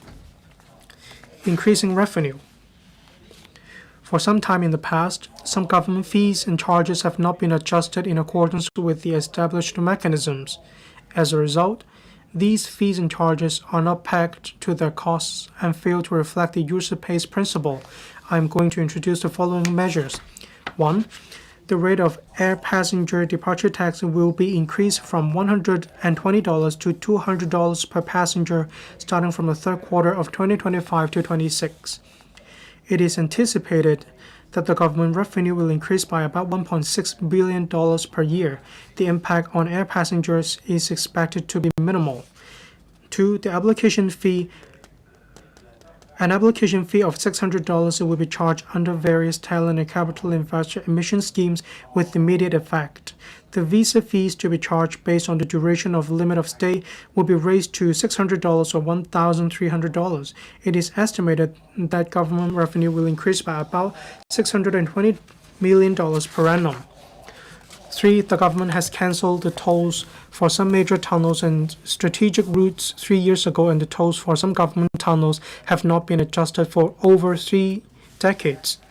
Considering the fact that the government has invested heavily in building these infrastructures, the Transport and Logistics Bureau will review the tolls of relevant government tunnels and trunk roads to embody the user pays principle. The government will also review the annual license fee for electric private cars, parking meter charges, as well as the fixed penalties for traffic offenses for better traffic management. Based on preliminary estimation, the relevant adjustments could generate about $2 billion additional revenue per annum. 4. We will explore introducing a boundary facilities fee on private cars departing via land boundary control points. Coaches, goods vehicles, and so on will not be affected. Taking a fee of $200 per private car as an example, the measure will bring in revenue of about $1 billion per annum. And 5. In January 2025, we submitted a bill to LegCo on the implementation of the global minimum tax proposal drawn up by the Organization for Economic Cooperation and Development to address base erosion and profit shifting. We aim to apply the global minimum tax rate of 15% on large multinational enterprise groups with an annual consolidated group revenue of at least €750 million and impose a Hong Kong minimum top-up tax. Subject to the passage of the bill, the proposal will bring in tax revenue of about $15 billion for the government annually starting from 2027 to 28. Bond issuance. In the coming years, projects related to the NM will be rolled out progressively. Together with other important infrastructure works projects aimed at improving people's livelihood, the capital works expenditure of the government will start reaching its peak. In the MRF, capital works expenditure is expected to increase from the previously estimated $90 billion per annum on average to about $120 billion per annum on average in future. To ensure that these strategic infrastructure works projects can proceed on schedule and deliver early benefits to the economy and the public, we will leverage market resources more flexibly, including adopting more diverse development models to take forward the relevant projects, such as more public-private partnerships, in situ land exchanges, pilot areas for large-scale land disposal, etc. We will also raise capital by issuing government bonds with a view to ensuring that the progress of projects crucial to the future development of Hong Kong will not be impeded by the fiscal position.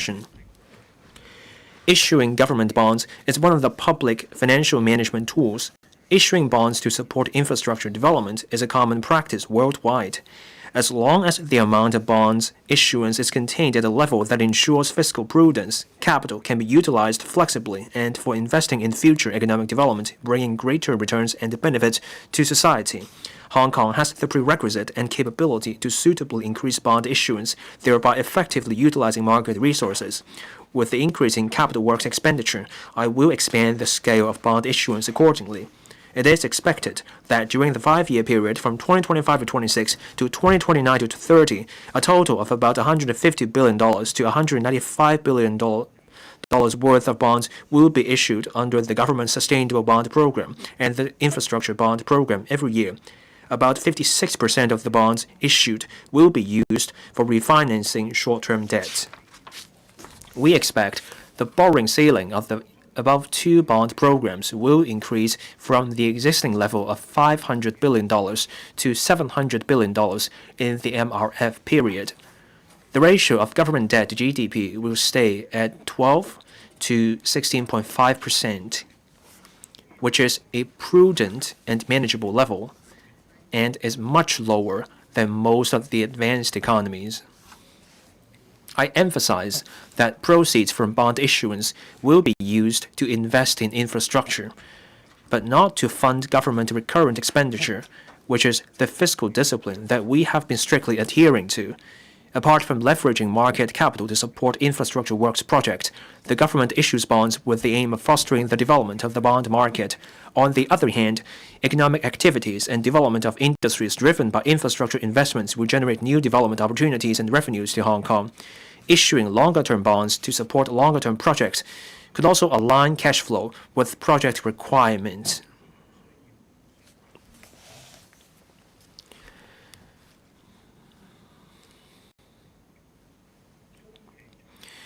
Medium-range forecast.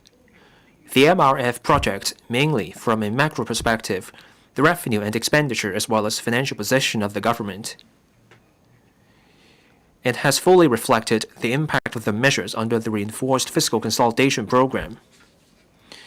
For 2025 to 26, a real economic growth rate of 2 to 3% is adopted, and that for 2026 to 27 to 2029 to 30 is about 2.9% per annum. During the above period, the average annual capital works expenditure will be about $120 billion, while recurrent government expenditure will grow at a rate of 3.5% per annum.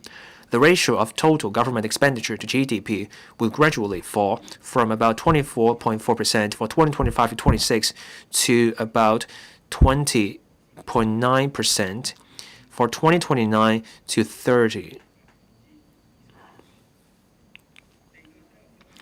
Regarding revenue from land premium, the forecast is made at the conservative level. From 2026 to 27 and onwards, it is assumed to be progressively rising to 2% of GDP, which is lower than the 20-year average ratio of 3.3%. I also assume that the growth rate of revenue from profits tax and other taxes will correspond to the economic growth rate in the next few years. And for the land premium, the forecast is made at a conservative level.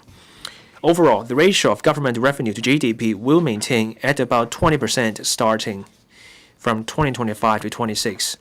In addition, the MRF reflects the proceeds from the annual issuance of government sustainable bonds and infrastructure bonds worth about $150 billion to $195 billion in total. Based on the above assumptions and arrangements, the deficit in the operating account and capital account in the next 5 years will gradually reduce every year.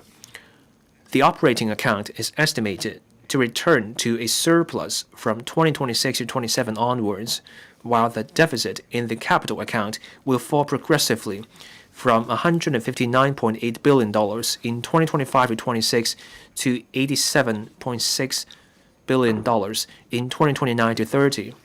After taking account of net proceeds from the issuance of bonds, the consolidated account will return to a surplus starting from 2028 and 29. The above forecast has not taken into account any tax concessions or relief measures that the government may implement after 2025 to 26. Fiscal reserves are estimated at $579.1 billion by the end of March 2030, representing 13.9% of GDP, or equivalent to about 8 months of government expenditure. Mr. President, over the past year, the steady progress of our economy, along with the sustained growth momentum, has created favorable conditions for our future development. In the face of pressure on public finances, we have proactively taken a package of measures to strengthen fiscal management. We have every confidence and determination to overcome the challenges. Riding on the wave of technology transformation, we stay bold in taking forward reform and ready to embrace innovation. This will enable us to make the most of the breakthroughs brought about by technology innovation to accelerate the high-quality development of Hong Kong and contribute to our country. We have to start with the system, removing the constraints and bottlenecks in the course of our development, while overcoming the challenges arising from imbalanced development and uneven share of the fruit of advancement.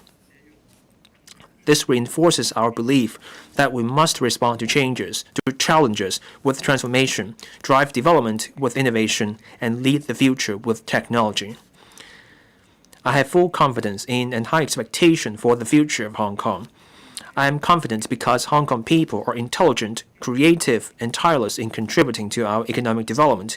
More importantly, it is due to the staunch and unwavering support we receive from our country. I also owe my confidence to Hong Kong people's profound insight into the major development trend of the future, as well as the city's enviable and advantageous position. The color of the cover of this year's budget is lake blue, which symbolizes a blue ocean of limitless potential for future development. It also represents the deep reserves of strength and promising prospects of high-quality economic development, which resemble the deep waters that contain enormous vitality and infinite possibilities.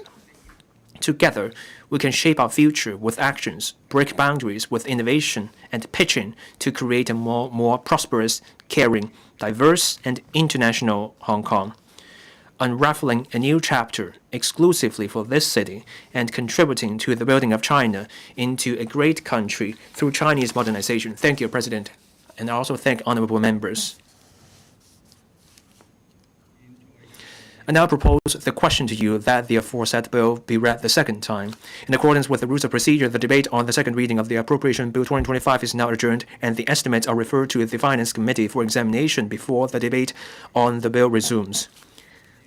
I now adjourn the Council until 11 a.m. on Wednesday, the 19th of March, 2025.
河套 Cooperation Zone, we will accelerate the development of emerging industries and achieve a more diversified economic structure. Second, strengthening foundation to accelerate development. The budget proposed a number of measures to leverage our strategic positioning as the free centers and a hub, that is, international financial, shipping and trade centers, and international hub for high-caliber talent to strengthen industries with competitive edge and enhance collaboration with cities in the Greater Bay Area. We will attract more enterprises to establish their presence in Hong Kong and proactively deepen the cooperation with emerging markets such as Southeast Asia and the Middle East with a view to attracting enterprises, capital and talents from all over the world. Third, reinforcing fiscal consolidation program. In the face of the pressure on public finance, the budget introduces various measures to manage expenditure growth, make good use of the government's fiscal resources, and identify new revenue sources with a view to ensure fiscal health for development and future investment. At the same time, the government will ensure the delivery of high standard public services, maintain Hong Kong's competitiveness, and minimize the impact to the general public. In addition, the budget continues to support citizens and businesses, providing taxes and rates reductions, injection into the BUD fund, and the Export Marketing and Trade and Industrial Organization Support Fund, and extra allowance for Social Security payment recipients.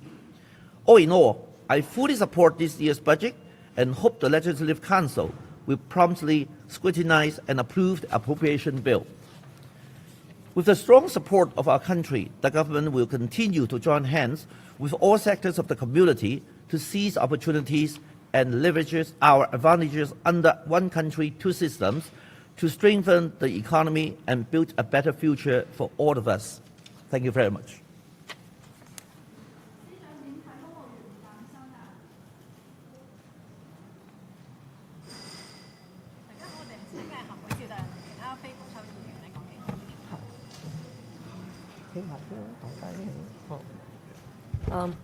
各位傳媒朋友，財政司啱啱宣讀咗2025至26年嘅預算案啦，主題係改革創新，提速發展。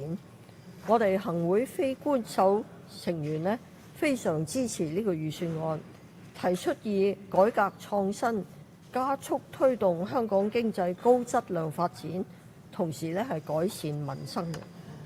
我哋歡迎預算案提出多項財政措施咧，係培育新質生產力，重點係推動創科、人工智能嘅產業發展，推動國際交流同埋協作，並預留10億成立香港人工智能研究所，加速北都嘅發展，河套深港科技創新合作區，香港嘅園區。新田嘅科技城，配以創新多元嘅土地發展模式，將發展會展設施同埋鐵路網絡，有助推動社會經濟同埋創科產業嘅發展。為咗鞏固同提升香港作為國際金融、貿易同航運中心嘅地位，預算案提出多項優化上市流程同埋門檻嘅措施。加強招商引才，擴展貿易網絡，支持中小企，建議為合資格大宗商品貿易商提供一半稅嘅優惠，預留2.1億元發展智慧港口，亦都有多項措施全力搶人才同埋培育人才，等香港更好把握3個中心1個高地呢個定位，為經濟咧係注入大嘅動力。政府係繼續支持旅遊發展同埋推動城市經濟，向旅遊發展局撥款12.3億，推動旅遊，亦都會優化海濱，研究發展紅磡站附近用地，打造成海濱新地標。我哋留意到預算案加強財政整合計劃，嚴格控制政府開支，節流開源，適度增加發債，並盡量減輕對市民影響下調整嘅個別收費，以應對財政嘅壓力。受社會關心開支較大嘅2蚊乘車優惠計劃同埋公共交通費用補貼計劃呢，政府係作出適度嘅調整，喺提升計劃嘅可持續性同埋減低對受惠人嘅影響呢，取得適當嘅平衡。其中呢，提到25至26年所有行政、立法、司法機關同區議員全體人員係凍薪，我哋全體行會非官守議員呢都係支持呢個措施嘅。總括嚟講，我哋認為呢個係一個務實，亦都有改革求變嘅預算案。財政司係聽取咗各界嘅意見，大力推動香港向高質量發展同埋改善民生取得平衡，亦都係以節流善用政府財政資源為重點，嚴格控制政府嘅開支，顯示財政司有決心俾香港嘅公共財政穩步回復收支平衡。全體行會非官守成員呢係全力支持特區政府落實呢個預算案嘅。多謝。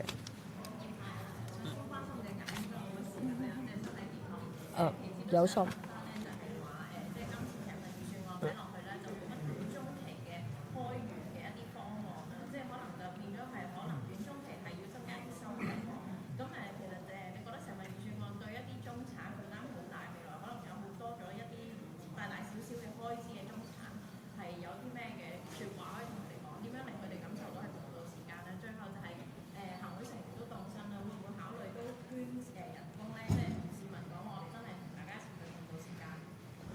第一呢，就係政府維持咗咧利得稅、入息稅都係有優惠啦，係嘛？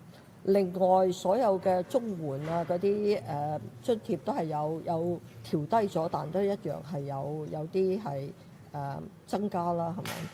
咁啊對中產嚟講咧，最緊要都係經濟蓬勃發展嘅啫。咁啊你睇我頭先讀出嚟，政府都係多方面推動高質量嘅發展啦。旅遊業啦、會展業啦、運輸業啦、航運業啦、教育產業啦等等，呢啲都係對中產有裨益嘅嚇。其實我哋行會甚至立會嘅人數都係好少嘅。凍薪唔係一個問題。我覺得凍薪係一個最好嘅選擇嘅嚇。至於話我哋行會應唔應該減薪呢？呢個應該由行會嘅主席決定嘅。捐人工都要等行會主席決定啊。Yeah.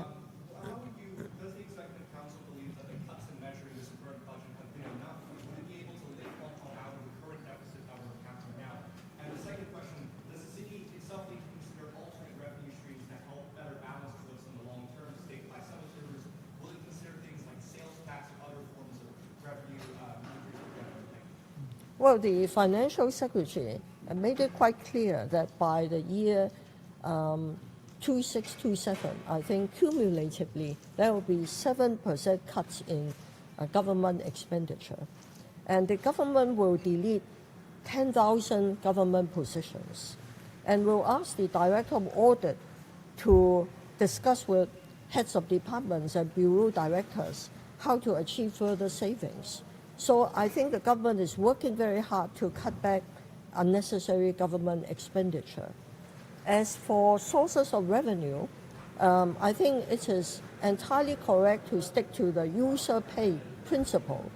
The government said that it would consider restoring tunnel fees and will consider charging cross-border private vehicles at land control points $200 per private vehicle, which is not a new proposal. It was first proposed by then Financial Secretary Anthony Leung back in 2003. And as the government said, as the government implement global minimum tax in accordance with the requirement of G20 nations, in the next 5 years, there will be $15 billion additional revenue, plus possible revenue after government has studied the possibility of instituting basketball betting, that sort of thing, to counter illegal online betting. So I think the government is looking at different sources of revenue and also instituting cutbacks of government expenditure, which we fully welcome. In this year's financial budget, civil servants pay will be frozen, and there is an adjustment on the $2 transport subsidy. What's your opinion on such adjustment? I think freezing public servants' pay, including our pay, legislators' pay, is the best option forward in the present circumstances. Cutbacks will have ripple effects on the private sector, and it will affect the labor sector as well. As for the $2 transport concession, which has been the focus of much public attention, I think the government measures introduced to make it sustainable are fairly moderate, no impact on the qualifying age of those benefiting from this concession, but would help to resolve the problem of paying very little fare for very long journeys. 多謝咁多位。